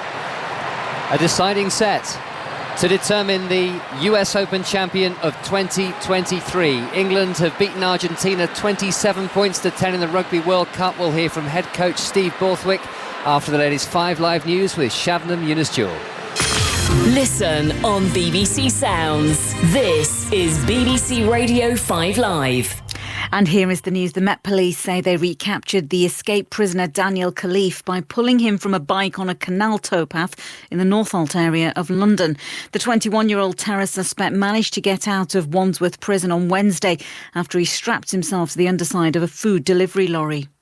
2 men have been arrested by counter-terrorist officers from the Met Police on suspicion of offences under the Official Secrets Act. The Sunday Times is reporting that one of the men is a researcher in Parliament who is suspected of spying for China. They were detained in March and have been released on bail. Moroccan officials say more than 1,000 people have died in a powerful earthquake 45 miles from Marrakesh. Hundreds are injured or trapped beneath the rubble of buildings. The UK and other countries are sending aid and help with the search and rescue operation. And the Met Office says it's been the hottest day of the year so far, with a temperature of 32.7 degrees Celsius recorded at Heathrow Airport. Heavy thunderstorms are expected later in parts of England and Wales. The US Open Tennis 2023 on 5 Live. Welcome back to New York. It is 1-all between Aryna Sabalenka and Coco Gauff in the women's singles final. Let's hear from Steve Borthwick, England's head coach. England have beaten Argentina 27-10 in the Rugby World Cup. He's been talking to Sonia McLaughlin. George Ford and the drop goal, bringing back into fashion. How much has he just lifted a weight off you and this England team with that performance tonight? Well, I think we talked a number of times about the build to where we want to be. The road to Marseille has not been a straight one, and it's not been a flat one. We've had a few bumps and a few twists and turns, but really pleased with what the players did tonight. I'm really pleased, firstly, for the players, and secondly, for those fantastic England supporters that were in this stadium tonight. And I'd also say, I'm sure there were millions back at home watching, listening to this, and I'm sure take a lot of enjoyment from it. So really pleased for the guys. Our focus now moves towards Japan next week. George Ford was your fly half for Leicester Tigers, so you know full well what he is capable of. But is that just the best you have ever seen him control a match, particularly given the circumstances, and this is at a World Cup? I think certainly that was a performance that was genuinely top draw. And not just his kicking, and everyone will talk about his kicking, but the way he managed and the composure he brings. I think you've also got to look at the way Courtney Lawes, Ellis Gench, Jamie George. A lot has been talked about leadership in the England team previously, and actually I think there's a lot of great leaders in this team, and I think you see it in adversity. What I'd like is it not to be in adversity so often. We saw it at Twickenham when we went down to 12 men. I'd like it not to be in adversity. I'd like us to have 15 players on the pitch. And let me be clear, I want 15 players on the pitch. We had that card. Genuinely, I think our discipline, we finished with 7 or 8 penalties conceded. So I'd say our discipline was good, but clear, but we also lost a player today. Yeah, look, you don't need me to tell you a third red card for England in recent matches. Tom Curry, the latest miscreant. What's happening that it's becoming a bit of an Achilles heel for this England team, and means that you had to have your backs to the wall? Yeah, certainly. So I'll look at the incident clearly, and I'm not going to, as you understand, I know you're not asking me to comment on the Tom Curry incident, given it's now in a disciplinary procedure. We are working every day on ensuring we have the correct tackle height. I think that was clearly an incident where a player is landing and the timing wasn't quite right and the height of it wasn't quite right. I think what we're going to ensure is there's consistency across the board in different elements. We've had some tough things have gone against us right now, and we will get it right. We will keep 15 players on the pitch, and we will build from here. Steve Borthwick with Sonia. Other Rugby World Cup scores from today. Ireland 82-8 winners over Romania. First win for Australia since the return of Eddie Jones. They beat Georgia 35-15. Italy won their first match against Namibia. And a couple of football lines. England dropped their first points of Euro 2024 qualifying, 1-1 against Ukraine. And Arsenal's women are out of the qualifying stages of the Champions League after being beaten on penalties by Paris FC. We are live in the Arthur Ashe Stadium here on BBC Sounds, and it is 1-all between Aryna Sabalenka and Coco Gauff. 6-2 Sabalenka the first set, 6-3 Gauff the second, and it's Sabalenka who is serving first at the start of the decider, and she's hitting it powerfully at times, and she's made 2 very bad errors, and it's 30-all. The first was a smash into the base of the net, and that was a short forehand that we would really expect her to make, and that has been the story, particularly of the second set. Jeff Tarango and Annabelle Croft, just too many errors from the woman who'll be world number 1 on Monday. Yep, 31 of them so far now in the match, and that's way too many compared to just 17 for Coco Gauff. So she really needs to rein these errors in, or she's not going to take her first US Open title, Sabalenka. And she's really given the crowd something to get hold of and get stuck into with Coco Gauff. I mean, they were right behind the American from the start, but she certainly gave them a lot to cheer about early on in that second set. 30-all We've been playing for an hour and 31 minutes. That's a deep forehand return by Coco Gauff, the 19-year-old. Backhand cross-court from Gauff, and it's long. Sabalenka with the backhand. And the first break point of the deciding set goes to America's big hope. The noise, fabulous. The roof is closed on the Arthur Ashe Stadium because of the threat of thunder and lightning in the area. And you see it snowballing in one direction for Coco Gauff as far as the emotions, the positivity, and the realization that she can win this match. And you see the snowball the other direction for Sabalenka, that she's just losing all her confidence and consistency and doubting herself. Point. Gauff with the forehand return. Forehand from Sabalenka. Gauff's forehand cross-court. Didn't catch that cleanly, but she's still very much in this rally. She's dropping short, but she's getting a lot of balls back. Sabalenka with the forehand. Gauff gets another backhand in play. Hold your breath. Here comes Sabalenka forward with a forehand. A lob from Gauff. A smash from Sabalenka, which she has steered very carefully and skillfully just inside the sideline for a winner. Her heart must have been pounding having missed the smash earlier in the rally. Coco Gauff getting so many balls back. But that time, Annabelle, Aryna Sabalenka did find the right answer. Well, only just. I mean, she sort of steered it. It wasn't the most convincing smash or finish, was it? But, you know, I think that it's accumulating, isn't it? The amount of balls she's having to, you know, play extra in the rallies because of this amazing movement and defensive skills from Coco Gauff. So that kind of tactic is definitely paying off for her.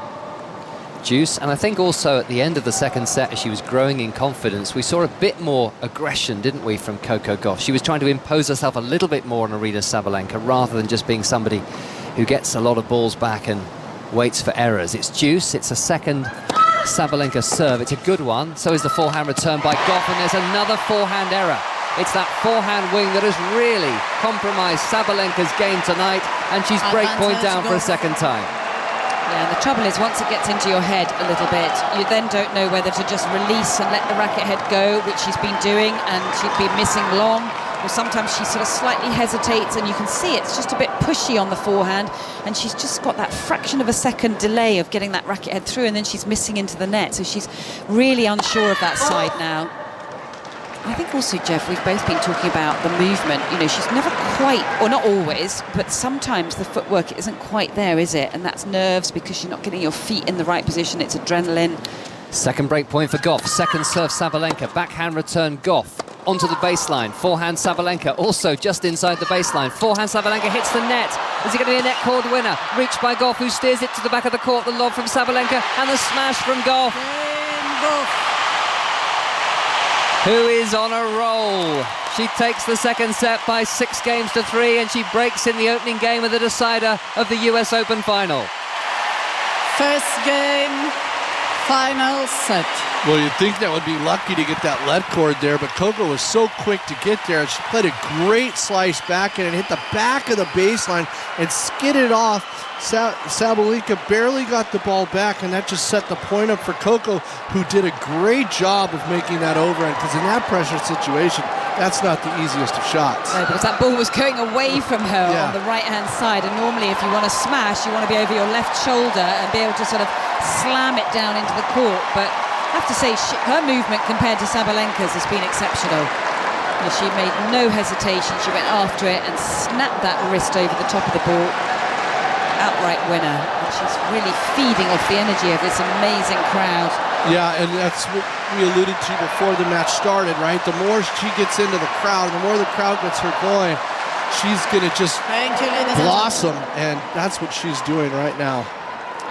Serena Williams, Venus Williams, Tracy Austin and Pam Shriver have all been American female teens in this US Open final. Serena Williams and Tracy Austin won it in their teens. Can Coco Gauff join that list? Sliced forehand. Punch to the back of the court by Gauff. Sabalenka cross-court with the backhand. Sabalenka cross-court with the forehand. Gauff is covering so much ground so well, but Sabalenka showing her danger. Swings a forehand cross-court to take the first point against the Gauff serve. And remember, too, that Sabalenka, she's not about to be world number 1 for nothing. She was 6-love and 5-3 down to Madison Keys in the semi-final. She was 4-2 down in the deciding set. She can certainly come back in this match. Of that there is very, very little doubt, but she does need to stop making so many errors. Blocked back on the forehand by Sabalenka. Backhand cross-court Sabalenka is wide. And there's that clunkiness again, Annabelle, with those feet. 15. We watched the first couple points of the match. She was setting up so perfectly for every ball, getting that back foot loaded, pushing through, exerting all her power.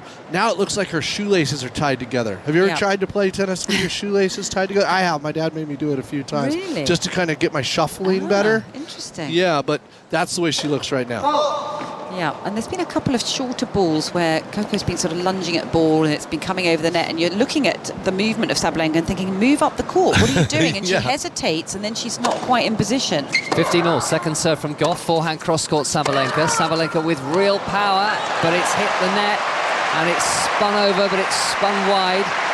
And Gauff, there is some serious momentum behind her now. 30-15, having won the opening game of the set with the break. That was a 76-mile-an-hour serve, and Sabalenka's been absolutely rocking those. And this time, clips the tape and goes wide, and she's wondering why. She doesn't have any idea why she's missing these balls. Gauff is on an 11-match winning streak. She's won 17 of the last 18 matches she's played, having won titles in Washington and Cincinnati. That only defeat coming in Montreal. Forehand return by Sabalenka. Forehand again to the backhand of Gauff. That's hit down the line. Sabalenka is struggling to get there. And that forehand is not going to do any damage at all. And these are now 2 game points for a 2-love lead for the 19-year-old from Delray Beach. Smart play that from Gauff. We haven't seen that backhand up the line used too many times, but it was so effective there, and you could see Sabalenka was expecting it back cross court and really lunging at that one. Great serve onto the service line. Sabalenka shanks the forehand, and Coco Gauff has raised her game. She has come to the party after a slow, uncertain start in which she was overpowered by Sabalenka in that first set. But what a reply. Sabalenka really feeling the pressure. 2-love down. Deciding set. That ball shanked over the back fence, and Spike Lee looked like a 13-year-old kid running after that ball. And as it goes into the crowd, he's like running inside and out the stands and scooped under the net, came up with the ball and held it up like he just won the Tony. Love 2 down. Sabalenka hits the forehand to the forehand of Gauff. Sabalenka cross-court with a forehand, Gauff cross-court with a forehand, Sabalenka cross-court with a forehand and just inside the sideline, but Gauff again has found the mark just inside the baseline. Backhand from Gauff, what a brilliant rally. Sabalenka long with a forehand. And Sabalenka's decided she doesn't like the racket. I agree, I would change rackets too. And remember, she changed her racket after that first set, and I think it was because she was changing 7 and 9, and she just hasn't been the same player since. So you're talking about string tension there? Yeah, and then look, her vibra stopper flew off her racket. She's got the cutest little vibra stopper. It's a heart shape, and it's got sparkles on it. This is the dampener that you put on your racket? Yeah. So, new racket. Will it bring a change of fortunes? Gauff has won 14 of the last 20 points. Sabalenka is love 15 down, already a breakdown in this deciding set of the final. 5 Live, Sports Extra, BBC Sounds.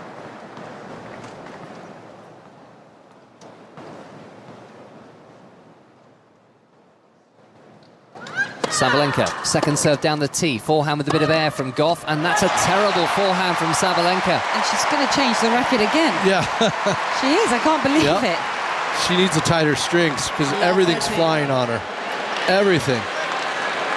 Everything's flying on her. She's going to the tightest racket in the bag. See how she went all the way to the left? Yes, she did. I saw that. Yeah, so she's going with the tightest one in her bag. It's like enough of this missing by 6-7 feet. It's over. I'm going to keep everything 3 feet short. But it's funny, isn't it, from the first set when we saw her going out into the court and standing on a racket to try and loosen the strings up. That was failure. Forehand long from Gauff. Now, why would a tighter racket help her in a situation like this? More control. More control, and the ball just isn't going to go as far. You just can't hit it as far if it's 5 pounds tighter. You can swing as hard as you want. It's not going anywhere. Well, the third racket seems to be the best one on the evidence of that last point. She won a point. Forehand from Gauff. Sabalenka on the baseline with a forehand, and Gauff has miscued the backhand.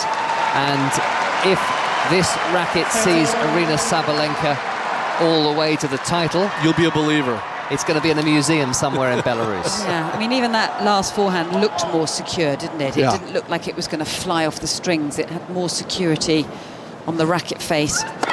Well, I remember in our day, Annabelle, we'd play with gut, and if there was any kind of humidity, that gut would just loosen up so fast, and you had to change rackets. Yeah. Love 2, 30 all, second serve, Sabalenka. Forehand return, Gauff cross-court, Sabalenka cross-court, back to Gauff, who was waiting for that in her forehand corner. More power on the forehand from Sabalenka, but she knows Gauff will absorb these all evening long. Backhand, Gauff. Sabalenka forced back behind the baseline, hits a forehand. Gauff down the line onto the backhand of Sabalenka, and that's wide. Relentless pressure from Gauff. Just getting ball after ball after ball back into court on the Arthur Ashe Stadium. 30, and now, this is quite a moment for her. This is a break point for a 3-love double break lead in the final set. And that wasn't the racket's fault. That was just Gauff's fault. Yeah, just what Russell said. She just keeps getting that ball back, playing great defense. A point for a 3-love lead for Coco Gauff in her second Grand Slam final. She lost the French Open final last year to Iga Swiatek. Aryna Sabalenka beat Elena Rybakina in her solitary Grand Slam final before today, at least in the singles, as she won the Australian Open. Break point down, she serves Sabalenka and misses the forehand long. And this is now becoming very serious for the woman who is going to be on top of the world rankings in a few hours' time. Arthur Ashe Stadium stands to Coco Gauff, who has raced into a 3-love final set lead. Final set. David, what are you making of it? Well, I was just thinking, you know, watching Coco Gauff come back on this stage is becoming one of the most exciting sights and sounds in the sport. And she's done it throughout this tournament. Even as early as the first round of the tournament, she was set down against Laura Siegmann of Germany in a really tense, ill-tempered match between the two of them. In the third round, she was set down, and she was 3 games away from defeat in the third round against Elisa Mertens before she turned that around. She really has something in terms of inner belief and strength to actually get better as a match is going on. And just to give you an idea of the achievement, if she manages to win this, she would become only the 6th woman in the Open era, that's 55 years, to win a junior singles Grand Slam title and a women's singles Slam title in her teens if she beats Sabalenka. And the 5 she would join are Yvonne Goolagong, Tracy Austin, Hannah Mandlikova, Martina Hingis and Iga Swiatek. That's pretty impressive company. That's what you think? Okay. Wow. That's a lot of thinking, David. What do you think? I think it's going to turn around American tennis. I think people aren't going to worry about Serena and Venus anymore. I think that people are going to say, there's our star. I think that the inner cities tennis is going to explode. I think that junior tennis everywhere is going to say, we've got some hope. We've been waiting for this for a couple decades to get new players going. I think Martin Blackman's going to get a raise. And they're making him sit in the president's box tonight instead of his usual seat where he could just purvey the court. And he's head of player development at the USTA. Backhand cross-court from Sabalenka, who is love 3 down. Coco Gauff is by no means over the finishing line yet. Shorter ball for Sabalenka, hits the forehand as powerfully as she can, and now the smash, and a couple of those have ended in the base of the net. That one was a winner past Coco Gauff. So, after the change of ends, maybe Sabalenka can start to play significantly better. Wipe the slate clean. She kind of knows it's now or nothing because she's a double breakdown in this deciding set. And let's not jinx it, David. Love 15. Gauff, first serve into the net, second serve onto the forehand of Sabalenka, backhand Gauff, Sabalenka with the forehand, and that is a return to the very clean, powerful ball striking we saw for much of the first set, Annabelle. Yeah, well, I think her back is up against the wall right now, and she might start to just release some of the tension that has been there for an awfully long time, at least an hour, I would say, where she's played with so much tension and not been able to play free tennis the way that she knows that she can. So, you know, this is the thing about tennis matches, they can suddenly start to swing. And Gauff will be fully aware how dangerous Sabalenka will be at this stage in the scoreline. Love 30 on the Gauff serve. Forehand pushed back into mid-court by the American. Very deep, that strike on the forehand by Sabalenka, but she's just dragged that forehand wide. I'm just surprised that there is absolutely zero compromise in her game. I mean, it literally is like getting a baseball bat and just wellying the ball as hard as you can every single time you go after a ball. And there's no sort of like ability to take that foot off the accelerator and just like tone it down a bit. Forehand cross-court from Sabalenka. Gauff's forehand with some air to the backhand of Sabalenka. She hits that cross-court. Slice backhand from Gauff. Sabalenka down the line with the forehand coming forward. The sort of smash, and it's passed by Gauff. Again, I hesitated because it looked like she was going to take the drive volley out of the air and win the point, and she just choked back on it, and she gave Gauff the passing chance, and Gauff said, thank you very much, I'll have a backhand cross-court winner. I mean, that should have been a drive volley. I'm not quite sure what she thought she was doing with the traditional volley, because it made it so awkward. It sat up.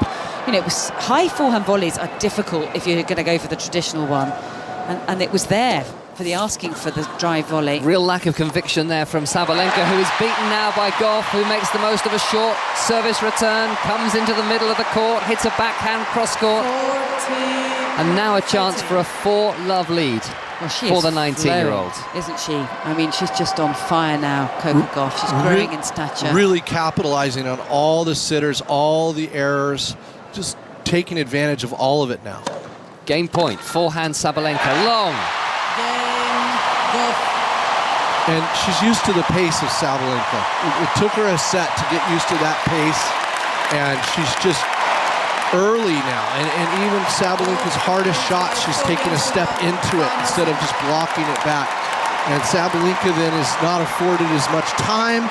But if I'm the coach of Sabalenka, I'm saying, do not try that inside-out forehand again, or I will take you out personally. Like, you need to just eliminate that shot. If you come to the net, hit the swing volleys, as Annabelle said, and do not give Gauff a chance to get any more errors out of you. Aryna Sabalenka finds herself love 4 down in the deciding set of the US Open singles final against Coco Gauff. The 19-year-old who's been part of our tennis lives ever since bursting onto the scene at Wimbledon in 2019. Forehand hit powerfully and cleanly by Sabalenka for a winner.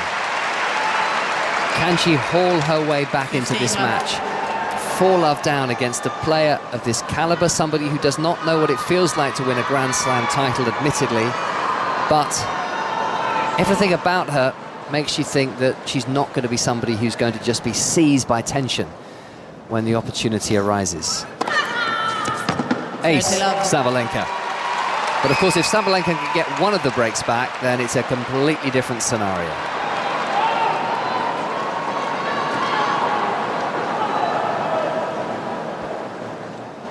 Sabalenka in a pink dress serves down the tee. An ace. And she turns to her box and says, where's that been all my life? 5th ace of the match. She's not landed enough first serves.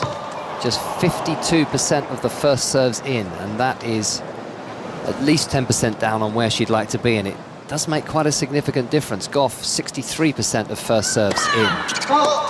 Double fault from Sabalenka.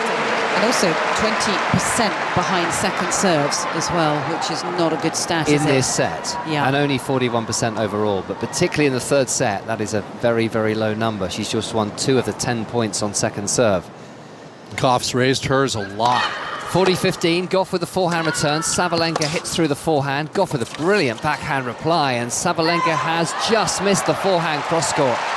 And we're really seeing Coco Gauff now in all her glory. 40-30. Yeah, if Gauff gets back into this game, it's real trouble. But I still think there's a glimmer of hope for Sabalenka to turn this around. Gauff's got to stay with the pedal to the metal.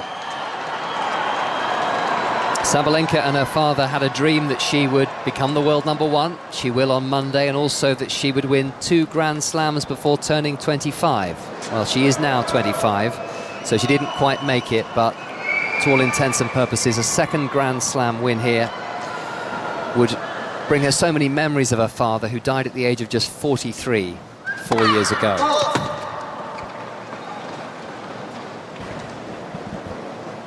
Game point Sabalenka to get on the board in this final set. Serves at 40-30. Second serve, forehand from Gauff. Sabalenka's forehand, off forehand. The one that Jeff said she was never allowed to use again. No, I said the inside in. I said inside in. The inside in forehand. Oh, the inside in forehand, which I know is very, very technical. But you mean the one that kind of... No, when she's over and moves from right to left in the air slightly. No, when she's in the ad court and she tries to hit, it's not a cross-court forehand, it's an inside-in forehand. I got you. So she keeps hooking, as Annabelle said, she keeps hooking it wide. And if she keeps hooking that wide, it's over. She's now the doctor's on site, looking at Sabalenka's left knee. Inner thigh, Annabelle? I think so. I mean, I think she had a quick word with the umpire, didn't she, and asked for the trainer at the next change of ends, so she came out pretty quickly. Yeah, it's upper thigh, I think, on the inner thigh area. There's been no visible sort of problem where she's looked as if she's been holding that area and thinking that it's painful, but I don't think her movement has been great today. Well, if you're her coach, would you have told her to take a timeout at this point to try to regroup, to slow Gauff's momentum down a little bit? Well, maybe that's what this is about. I mean, it seems like that, doesn't it? Yeah. And then if it's in that area, doesn't she have to go off court to get taped? Well, I would have thought so, that that's a possibility coming up while they assess it. Putting some heat cream on. It's the left inner thigh by the looks of things. The cream is going on that thigh now, and Sabalenka has a towel over her skirt. It seems to be low enough for the medical timeout to take place actually on the Arthur Ashe Stadium, and that has been officially called now by our umpire, Eva Azdaraki Moore. So in a situation like this, 3 minutes allowed for treatment on that particular injury, and then possibly a couple of massages at change of ends if the match lasts long enough, but only the one medical timeout for each condition. Yeah. And Coco Gauff is coming out, and she's been given a few practice balls, not the balls they're using in the match, and she's doing the right thing, I think, isn't she? She's going to hit a few serves here. Oh, spot on, exactly what I'd be doing at this stage. You know, she knows that this is going to halt her momentum, and she's had such fantastic momentum for the latter part of this match, and she does not want to get cold and sort of start losing her rhythm out here. So what a smart idea, getting hold of the extra balls. It's a Brad Gilbertism. Brad is the one that insists on you getting some practice balls out and practice your serve, because practicing your serve in this situation, you're getting used to the rafters when there's no pressure on you. It just calms everything down about your game. It's a great tactic while there's because you're not going to get tired of serving in the finals of the U.S. Open. So you might as well just kind of loosen up and keep that shoulder going, because bottom line, she needs to win her serve, right? She's up 4-1. She doesn't need to, needs to win 8 points on her serve to be the U.S. Open champ. Yeah. And she's played by far the better tennis. I mean, it wasn't that bad in that first set. Just a couple of games just went away from her quite quickly. But, she's just been getting so many more balls back into play. I don't think it's been a good match for Sabalenka at all. 1 minute of the medical timeout remaining. Let's get some more reaction to England 27, Argentina 10 in the Rugby World Cup. Steve Borthwick said before the match that the England team had been written off. Hooker Jamie George reckons they've proved the doubters wrong in Marseille tonight. I was gutted this week when our work was questioned and our performances were questioned and our passion potentially was questioned. These are the best moments of my life. It's the proudest moment every time I get the opportunity to play for England, and that hurts. And it was great for us to be able to show today. I spoke yesterday about let's show what it means to play for England in this tournament, because sometimes when you're in the bubble, when we're at Penny Hill Park and we're in Le Touquet, this absolutely unbelievable thing, but you're almost outside of the loop, and then you come into this absolutely incredible stadium, and then you suddenly realise it means a huge amount to a lot of people, and it means a lot to us. So let's show that in the way that we perform, in the way that we fight for each other, and I thought we did that today. Every game live across the BBC. Time. from the Rugby World Cup. And as far as Five Lives matches are concerned, tomorrow 4:45 South Africa against Scotland, 8 o'clock Wales against Fiji, Novak Djokovic against Daniel Medvedev starts at 9 p.m. on Sports Extra, and then like tonight we'll pick up the men's final from 10:15 after Wales against Fiji. So the medical timeout has been concluded. The roar is for Coco Gauff. 4-1 is her advantage, and she is now serving after a few practice serves just to keep that arm loose. Will the medical timeout have any effect on either player? Forehand cross-court from Gauff onto the Sabalenka forehand. There's a moonball forehand from the world number 2 and the Australian Open champion, and Gauff has put a backhand into the net. Well, it was a good long rally to start that break out, and I don't really think that's too consequential, but Sabalenka did take a lot off those balls, Annabelle. Well, it's taken almost 2 hours, hour 56 on the clock. And I'd be wondering when she was just going to slow things down and just try to control herself and her fragility at the back of the court a little bit more. Love 15, second serve just inside the service line by Gauff. The backhand from Sabalenka. Gauff's backhand, Sabalenka with the forehand. Right onto the baseline. Sabalenka with another forehand that's got away from her. And just when she wins the first point on the Gauff serve, she can hardly ever win the second. Well, because she needs that sort of final execution on the point. You know, she's setting it up, and then you feel like she's in position, and she knows that in normal matches she'll just go for the winner and it's her point, but she's just not trusting herself. 15 all. Gauff with the forehand down the line to the backhand of Sabalenka, which is hit cross-court. This time Gauff goes long, and this is the point of the match where things start to become very, very tense. Hands and palms become sweaty, even though they have the benefit of some air conditioning inside the Arthur Ashe Stadium with the roof closed because of the threat of rain and thunder and lightning. 15:30. Gauff has the double break advantage. 4-1. 5 Live, BBC Sounds. Great return by Sabalenka, being aggressive and winning the point with a forehand. Now, this is where it starts to get interesting, because these are 2 breakback points. Yeah, and she knows she did it coming from a long way behind in that match against Madison Keys. And I think there's a little bit more, what would you say, loosening up the shoulders. She's throwing everything at it now. She's kind of gone into a different mode, Sabalenka, I feel. Breakpoint number 1, forehand Gauff down the line. Sabalenka with the backhand cross-court. Gauff cross-court with the backhand. Sabalenka plays a slice backhand. It's not deep enough, but Gauff has missed. So, for the first time in quite a while, actually, since the first set, really, we saw a lot of errors in that game from Coco Gauff. She's broken to 15. It's just a 1 break of serve advantage now, with Gauff leading the decider 4-2. Annabelle, if I'd told you last night that Sabalenka was going to have 41 errors, unforced errors tomorrow, would you have believed me? Actually, I probably might have done. I just feel that is her capability, and that's why I wasn't ever sure about whether she would beat Coco Gauff in a US Open final. Here's the Sabalenka forehand from inside the baseline, and she's crunched that past Coco Gauff. She is serving here. 2-4, 15 love. It's been like that her whole career, and she's kind of just somebody that's what she does. She just goes for absolutely everything. Live by the sword, die by the sword.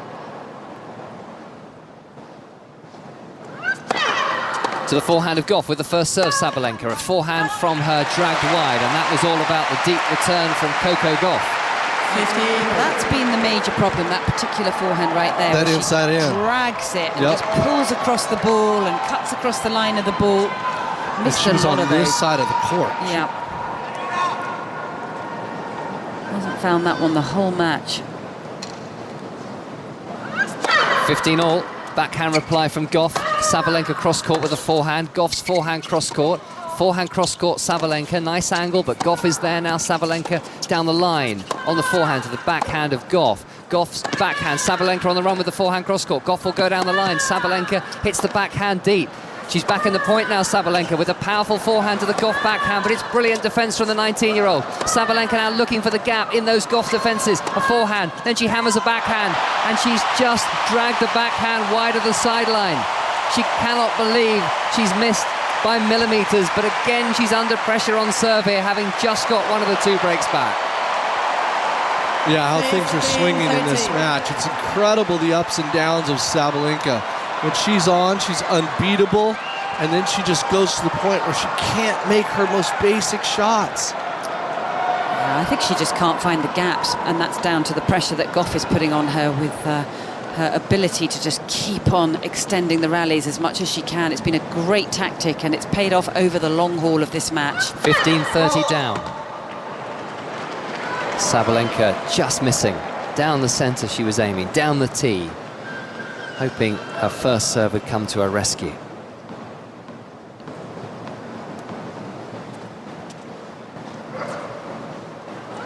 Second serve, Sabalenka. Double fault. 15-14. She wasn't sure that was out. She actually wanted to see the replay. That's a huge double fault.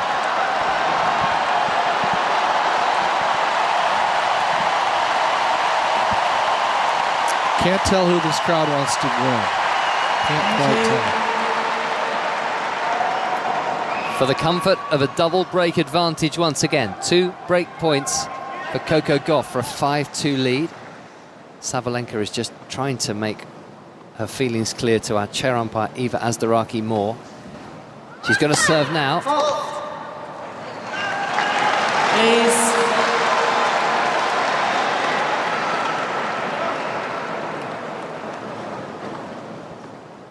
She will have been expecting that at the start of the match. Second serve, forehand Gauff, break point number 1 of 2 for a 5-2 lead final set.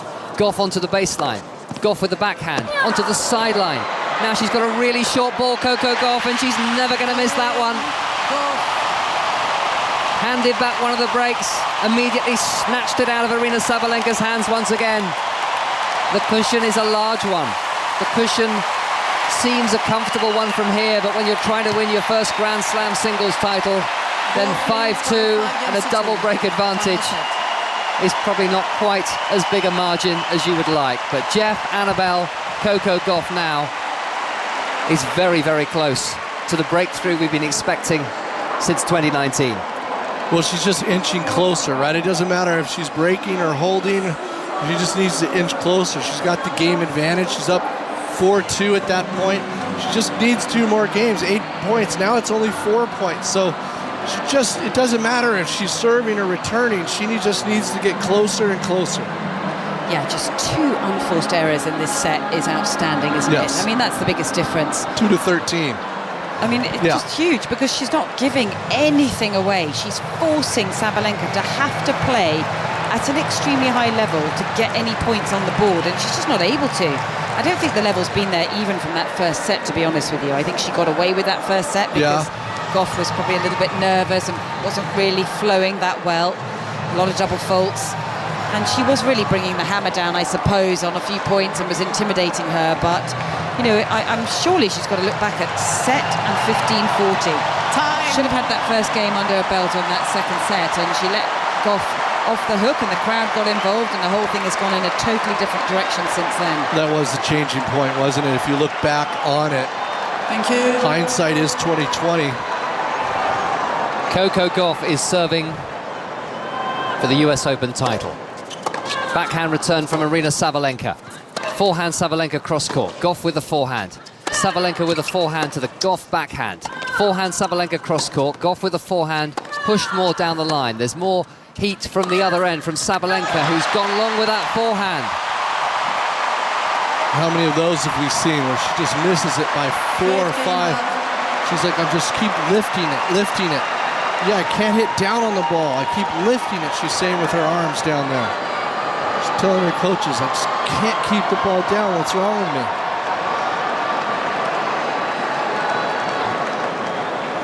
Is her body going up in the middle of that shot? I don't see any technical difference. Forehand return from Sabalenka. Gauff's forehand, Sabalenka's backhand. Onto the baseline, painting the line that time. And then a drop shot into the net. And the brain has been scrambled for a very long time. And Sabalenka is still lacking conviction. She looks like she's lacking belief. She is being outplayed by the 19-year-old.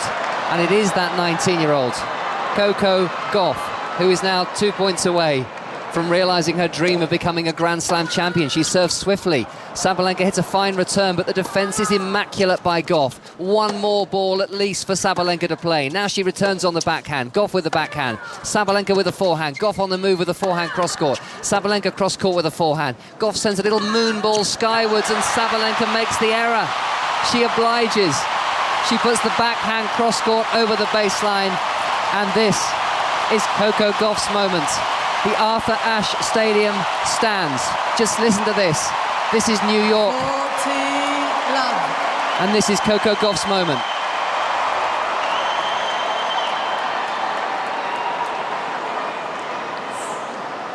Three championship points for Coco Gauff. Forehand return from Sabalenka. Gauff with the backhand. Sabalenka with the backhand to the Gauff backhand. Sabalenka down the line with the backhand. Gauff with the forehand. Sabalenka's backhand. Gauff with the passing chance. The volley from Sabalenka. The passing chance for Gauff. And she's won the title with the backhand down the line. And she is flat on her back. And the girl who took her first baby steps on Wimbledon centre court at the age of 15 4 years ago has now come of age in the Arthur Ashe Stadium at just 19. Coco Gauff is a Grand Slam champion. A warm embrace from Aryna Sabalenka, the future of American tennis. She's sobbing her heart out, Coco Gauff, the future of the women's game. She's won legions of fans in the 4 years she's been out there on the tour, and now Coco Gauff can call herself a Grand Slam champion. And here in New York, in a home slam, a US Open champion.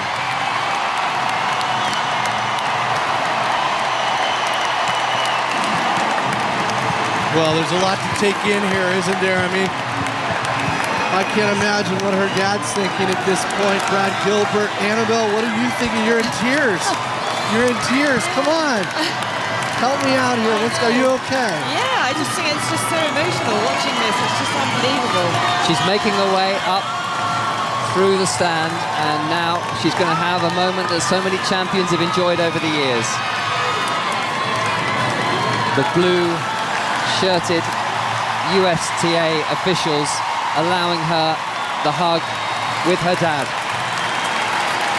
who started it all as her coach, has taken more of a back seat over the last few months. Mum is there too. In Jesus' name, thank you, God. Thank you, God. Now did it,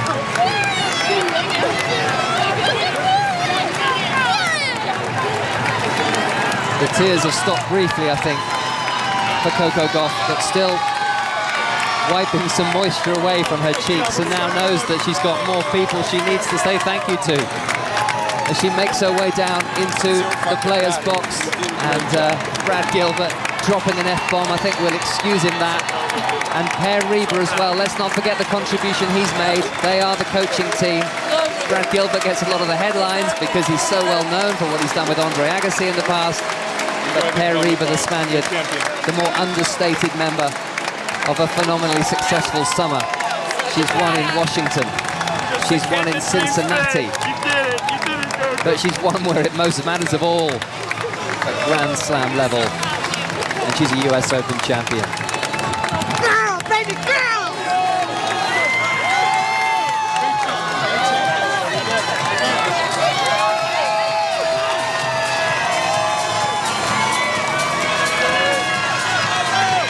And now she's got to make her way up a few steps again to enable her to come down. And if the crowd have lost sight of her, even though she's been pictured very, very clearly on the big screen, there will be quite a roar in a few seconds' time when she makes her way back onto this Arthur Ashe Stadium court. Not with a match to play this time, but with a trophy to get her hands on. The US Open trophy. 19 years old, Russell.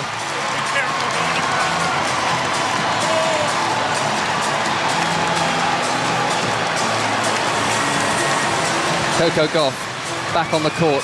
Aryna Sabalenka too, who's going to be the world #1 on Monday. And as is so often the case in tennis, it may feel slightly anticlimactic, Annabelle, given that she has the crushing disappointment of losing a Grand Slam final here in New York. Yeah, I think that loss is going to hurt big time, and I wonder how long she's going to be able to maintain that world number one status, because I don't think that was a good match from her at all. I think there were way too many unforced errors, as we said the whole way through the match. 46 was the final total, and that's just too many free points handed across to Coco Gauff. But I think a lot of that was brought about by the pressure that Gauff started to create with her movement, her ability just to track the ball, anticipate the direction of the ball that Sabalenka was hitting. And I just felt like Sabalenka, there's no compromise at all, as we were saying. There's no plan B. It's her way or the highway. She just won't give in that tactic. And serious thoughts for her to think about after that match, because it just wasn't working and she had nothing to go to. But I really was so impressed with Coco Gauff. I mean, it was amazing to witness what she's just done. Very, very special, and such an intelligent match player, the way she tactically kind of broke down that game of Sabalenka. Beautiful movement, and just closed it out with absolutely the most brilliant backhand winner. Well played. Well, you'd think she was counter-punching, and she's running all these balls down, and she wasn't very aggressive very often, but she still had 13 winners, and those 13 winners came at the most odd times. It was kind of like right when Sabalenka was ready to take over, she'd zap her with a winner, and just kept her, Sabalenka, just off balance enough that she couldn't take advantage of any of Gauff's dips. It was incredible play by Gauff. Coco Gauff just kneeled down in front of her chair and said a little prayer. And the presentation ceremony will begin very, very shortly. David Law, it's quite a moment for tennis, isn't it? I think for American tennis, for the global game. It's not, I don't think, as straightforward as replacing Serena Williams with another great American champion, African-American champion. But there's clearly some symbolism, isn't there, in the fact that last year was her final Grand Slam at the US Open, and 12 months on, Coco Gauff wins her first Grand Slam title here. There is, and an American champion is very important for the sport, and she is such a popular young player. She plays with such courage and tenacity, and her movement is incredible, and she's just such an impressive human being, frankly. When she speaks about issues, I find myself nodding my head thinking, how is this young woman 19 and speaking like that?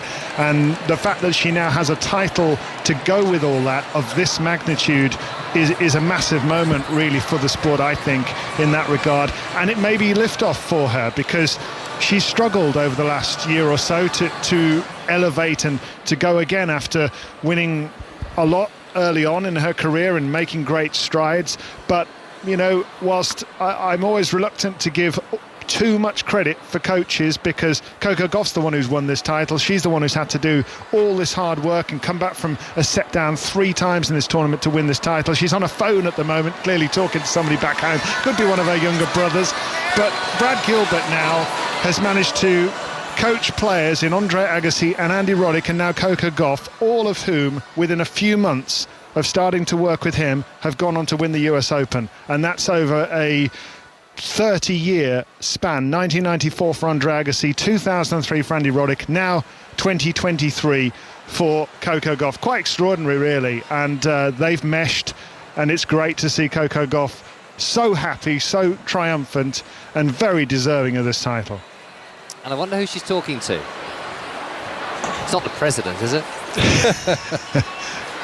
Well, we'll certainly find out in the press. As most of her nearest and dearest are here, you wonder who it is. She's put the phone away now, because it's nearly trophy presentation time. Aryna Sabalenka's already made her way onto the blue stage that has been constructed here on the Arthur Ashe Stadium. And now Stacey Alister, the tournament director, who used to run the Women's WTA Tour, leading Coco Gauff onto the stage as well. That's a funny conversation. Hey, I gotta go get my US Open trophy. But if you can come and clean next Tuesday, that's fine.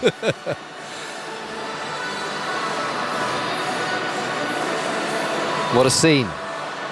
Billie Jean King being escorted onto the stage. And I think that must mean that the presentation party is complete. Tough times for Aryna Sabalenka. A generous embrace for Coco Gauff when she realised her US Open was going to end in tears. And she'll get her runners-up trophy before Coco Gauff is formally anointed as US Open Please welcome the champion. participants for tonight's Women's Singles Championship trophy presentation. Tournament Director Stacey Allister, USTA Chairman of the Board and President Brian Hainline, representing JP Morgan, Managing Director Nell Miller, and 39-time Grand Slam champion Billie Jean King. And our host from ESPN, Mary Jo Fernandez. Ladies and gentlemen, what an incredible final we just witnessed. How about another round of applause for Aryna and Coco?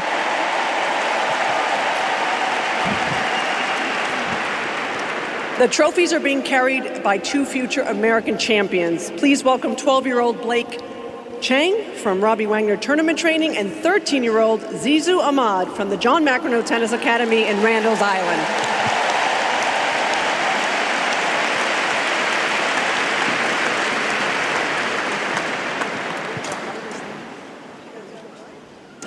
To begin our trophy ceremony, we'd like to recognize our chair umpire for today's final and ask Eva Astaraki-Moore to please step forward.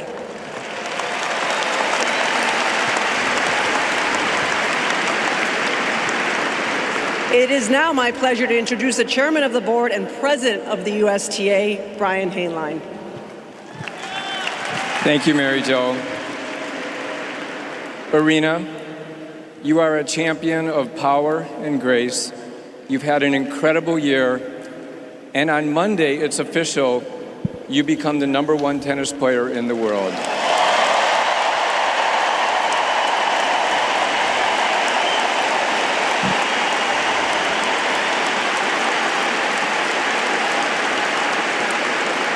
Coco, you are the embodiment of a true American champion, and congratulations on winning your first Grand Slam title.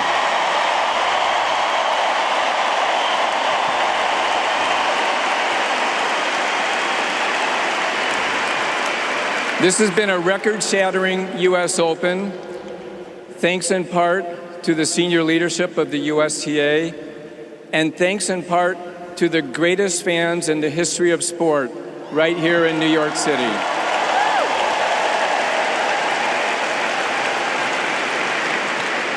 It's been a tournament of celebration, especially recognizing Billie Jean, when 50 years ago,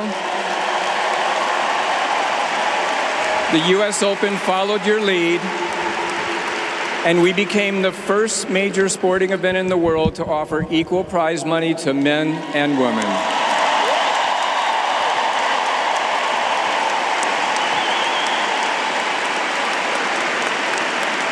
Thank you, everyone, and we look forward to continuing a great tennis journey with you. Thank you. Thank you, Brian. And now, Aryna, let's hear a few words from you. You have had an amazing season. You broke through in Australia, winning your first Grand Slam title. And like Brian said, you're going to be the new world #1 on Monday.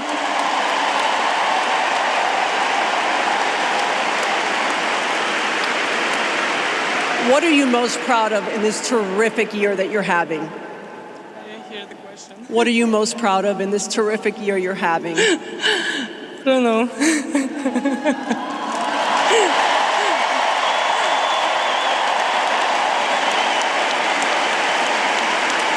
You guys could have supported like this during the match. I don't know. I'm most proud that I was able to, most of the times, handle my emotions pretty well and focus on myself, not on the ranking. And I think, I think this is the best thing about this year. You knew going into the final the crowd was going to be on the American side, but you must have felt the love throughout these 2 weeks as well. Yeah, I felt all the love through this couple of weeks. I just want to say congrats, Coco, and I mean, you played unbelievable. Congrats to you and your team. You guys deserve this title. Yeah. many more to come, I'm pretty sure. I hope we're going to play many more finals. Different result, probably. No, anyway, congrats. You're amazing.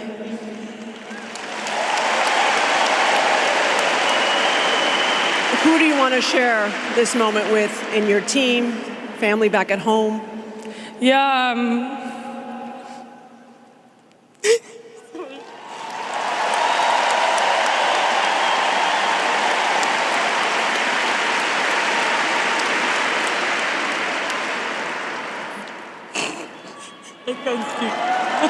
Take a breath, take a breath.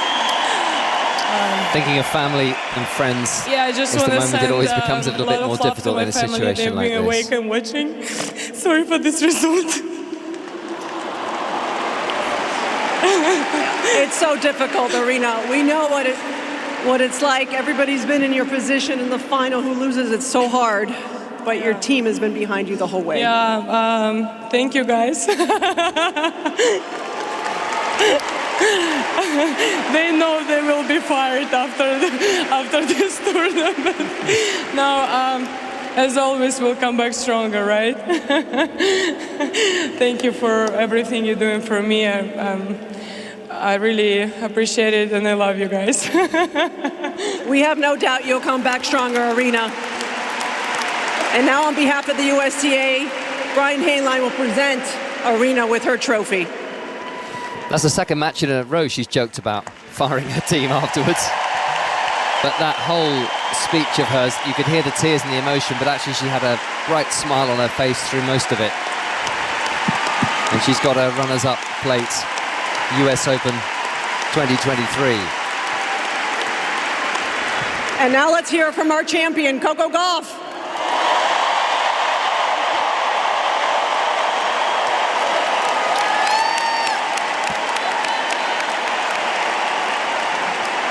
Coco, you burst onto the scene about 4 years ago. A lot of expectations on your shoulders. What does it mean to win your first Grand Slam title on home soil?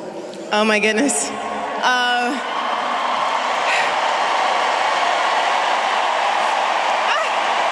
means so much to me.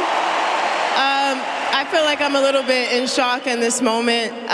You know, that French Open loss was a heartbreak for me, but I realized, you know, God puts you through tribulations and trials, and this makes this moment even more sweeter than I can imagine. We saw you say a prayer, get on your knees. You have a lot of faith. How important has that been through this journey for you? Oh, it's been so important. You know, I don't pray for results. I just ask that, you know, I get the strength to give it my all, and whatever happens, happens. I'm so blessed in this life, so I'm just thankful for this moment. Like, I don't have any words for it, to be honest.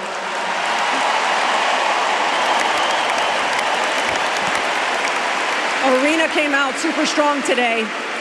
Where did you find the belief to turn this match around?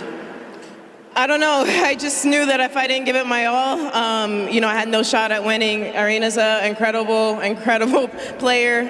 Congratulations on the #1 ranking. It's well-deserved. I always tell my team all the time that, you know, you're a really nice person behind the scenes, and the competitive and the fire that you bring to the court is something that makes sports better. So congratulations to you and your team for this result.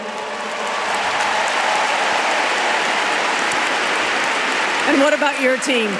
You had a great embrace with your mom and dad. They've been with you through thick and thin. Your brothers are back at home, your grandmother. What message do you have for all of them? Can I take the mic for this one? Sure. Thank you. Okay. God. Well, thank you first to my parents. Today was the first time I've ever seen my dad cry. He doesn't want me to tell you all that, but he got caught in 4K. You know, he thinks he's so hard, but you know, it's not. So thank you guys. I mean, you believed in me from the beginning. I've been coming to this tournament. My dad took me to this tournament, sitting right there watching Venus and Serena compete. So it's really incredible to be on this stage. And obviously, huge thank you to my team, Stefan, Brad. Oh yeah, Stefan's here. Oh my God, he's here. Stefan, Brad, Para, Jameer and Maria, thank you so much for all that you guys have done for me. I know that it's been a long 3 weeks, long month, but you guys your faith has never wavered on me. And everybody in that box right there, thank you so much. A lot of you guys, I didn't know you were coming, so this is a surprise to see you there. And I want to thank my grandparents who are home and my brothers. I FaceTimed my brother right after, but he didn't answer. But then he called, and then he called me later, but I had to go. So thank you to those who are watching. And then the last couple things I want to say, honestly, thank you to the people who didn't believe in me. I mean,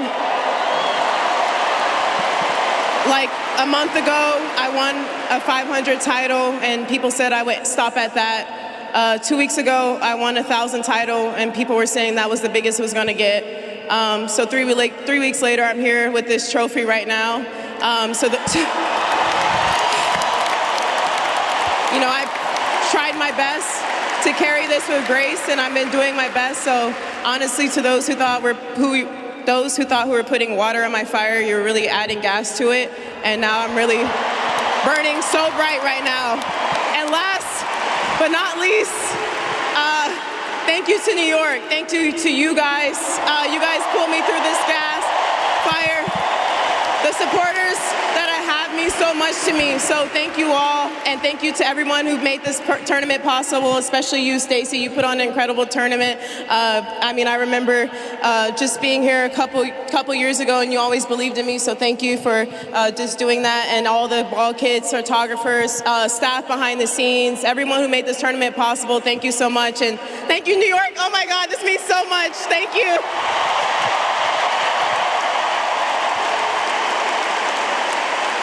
It's been the summer of Coco. Congratulations, Coco. And now to hand you the prize money check. You ready? $3 million. Fitting that Billie Jean is standing next to her is Managing Director, JP Morgan Private Bank, Nell Miller. Thank you. Oh my God, Thank you. Check in tennis. Thank you. Oh my goodness. You're an inspiration to us all. Thank you, Billie, for fighting for this. She might be asking for a 15%. And there's one more thing. In honor of your win here tonight, the USTA is investing $3 million in a legacy project to refurbish public courts across the country, inspiring kids from all backgrounds to achieve their dreams through tennis. Thanks to you, Coco. And now, as we cultivate the celebration of the 50th anniversary of equal prize money, the great, the one and only Billie Jean King will present Coco with her trophy.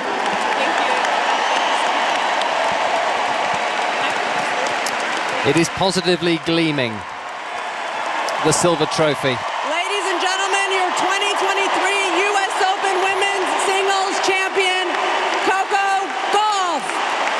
A 360-degree turn, lifting it up and down. The ticker tape, red, blue and silver, erupts on the stage. Coco Gauff gets her hands on a Grand Slam trophy at the age of 19. And she's won it here in New York with all those home expectations. And we wonder now how many more will follow. Let's get a final thought from Annabelle and Jeff. Quite an interesting speech, that, Annabelle, in that she chose to just thank the doubters for putting extra fire in her belly. The expectations have been high, and that was clearly an indication that she does feel it, and she feels the impatience, perhaps, of people who think she should have got there quicker, and even those who doubted she'd ever be able to win a Grand Slam title such as this. Yeah, I thought that was the most interesting part of her speech. I mean, I think she always speaks so beautifully. She's so interesting. Every time she speaks, you want to stand up and listen to it. But when she said that, you realised why she is standing there as a Grand Slam champion, because there is fire there, and she always does play with such grace. You know, she has such a wonderful composure on the court. You never see a lot of anger. She's been incredibly patient, I think, even though she's done it young. We've known about her, as you keep saying, since 15 when she was at Wimbledon. And I think people expected a lot from her, and she's had to cope with enormous amounts of pressure. But, you know, I just think that it was unusual to hear her have a little bit of a pop back at people, but I think it also showed that there is steel there in her character, which is why she's become a great champion. Yeah, you know, the USTA backing the Czech with 3 matching it. I think we're going to see a lot of corporations across America doing the same thing, and the USTA stepping up first and doing it, JP Morgan Chase doing it. You know, you could see Bill Gates maybe getting in on that, and it's just going to snowball. And the things that happen to inner city tennis and inner cities in general, when you just keep the tennis courts instead of turning them into something else, it is just going to be gigantic for America. Not to mention the kids that are influenced to come out and play. Just play tennis, get off the streets, and it's just going to impact everywhere. And what she's doing right now, and how eloquent she was when she was talking. I mean, she's the perfect poster child for being a star is born. Congratulations has come in from Barack Obama, from Victoria Azarenka, and from Andy Roddick, whose post includes a lot of vowels. It's basically Coco. Check it out on social media. Thanks to Jeff Tarango, to Annabelle Croft, and to David Law. We have another final to come, another singles final to come tomorrow. It will be Novak Djokovic, 4th Grand Slam singles title, or Daniel Medvedev for a 2nd US Open title in 3 years here in New York. You can hear that on Sports Extra from 9 o'clock, with commentary also on 5 Live from about 10 past, 10:15 after the conclusion of Wales against Fiji in the Rugby Union World Cup. So, Coco Gauff has done it. She's a Grand Slam champion. And now on 5 Live, it's all yours, Stephen Nolan.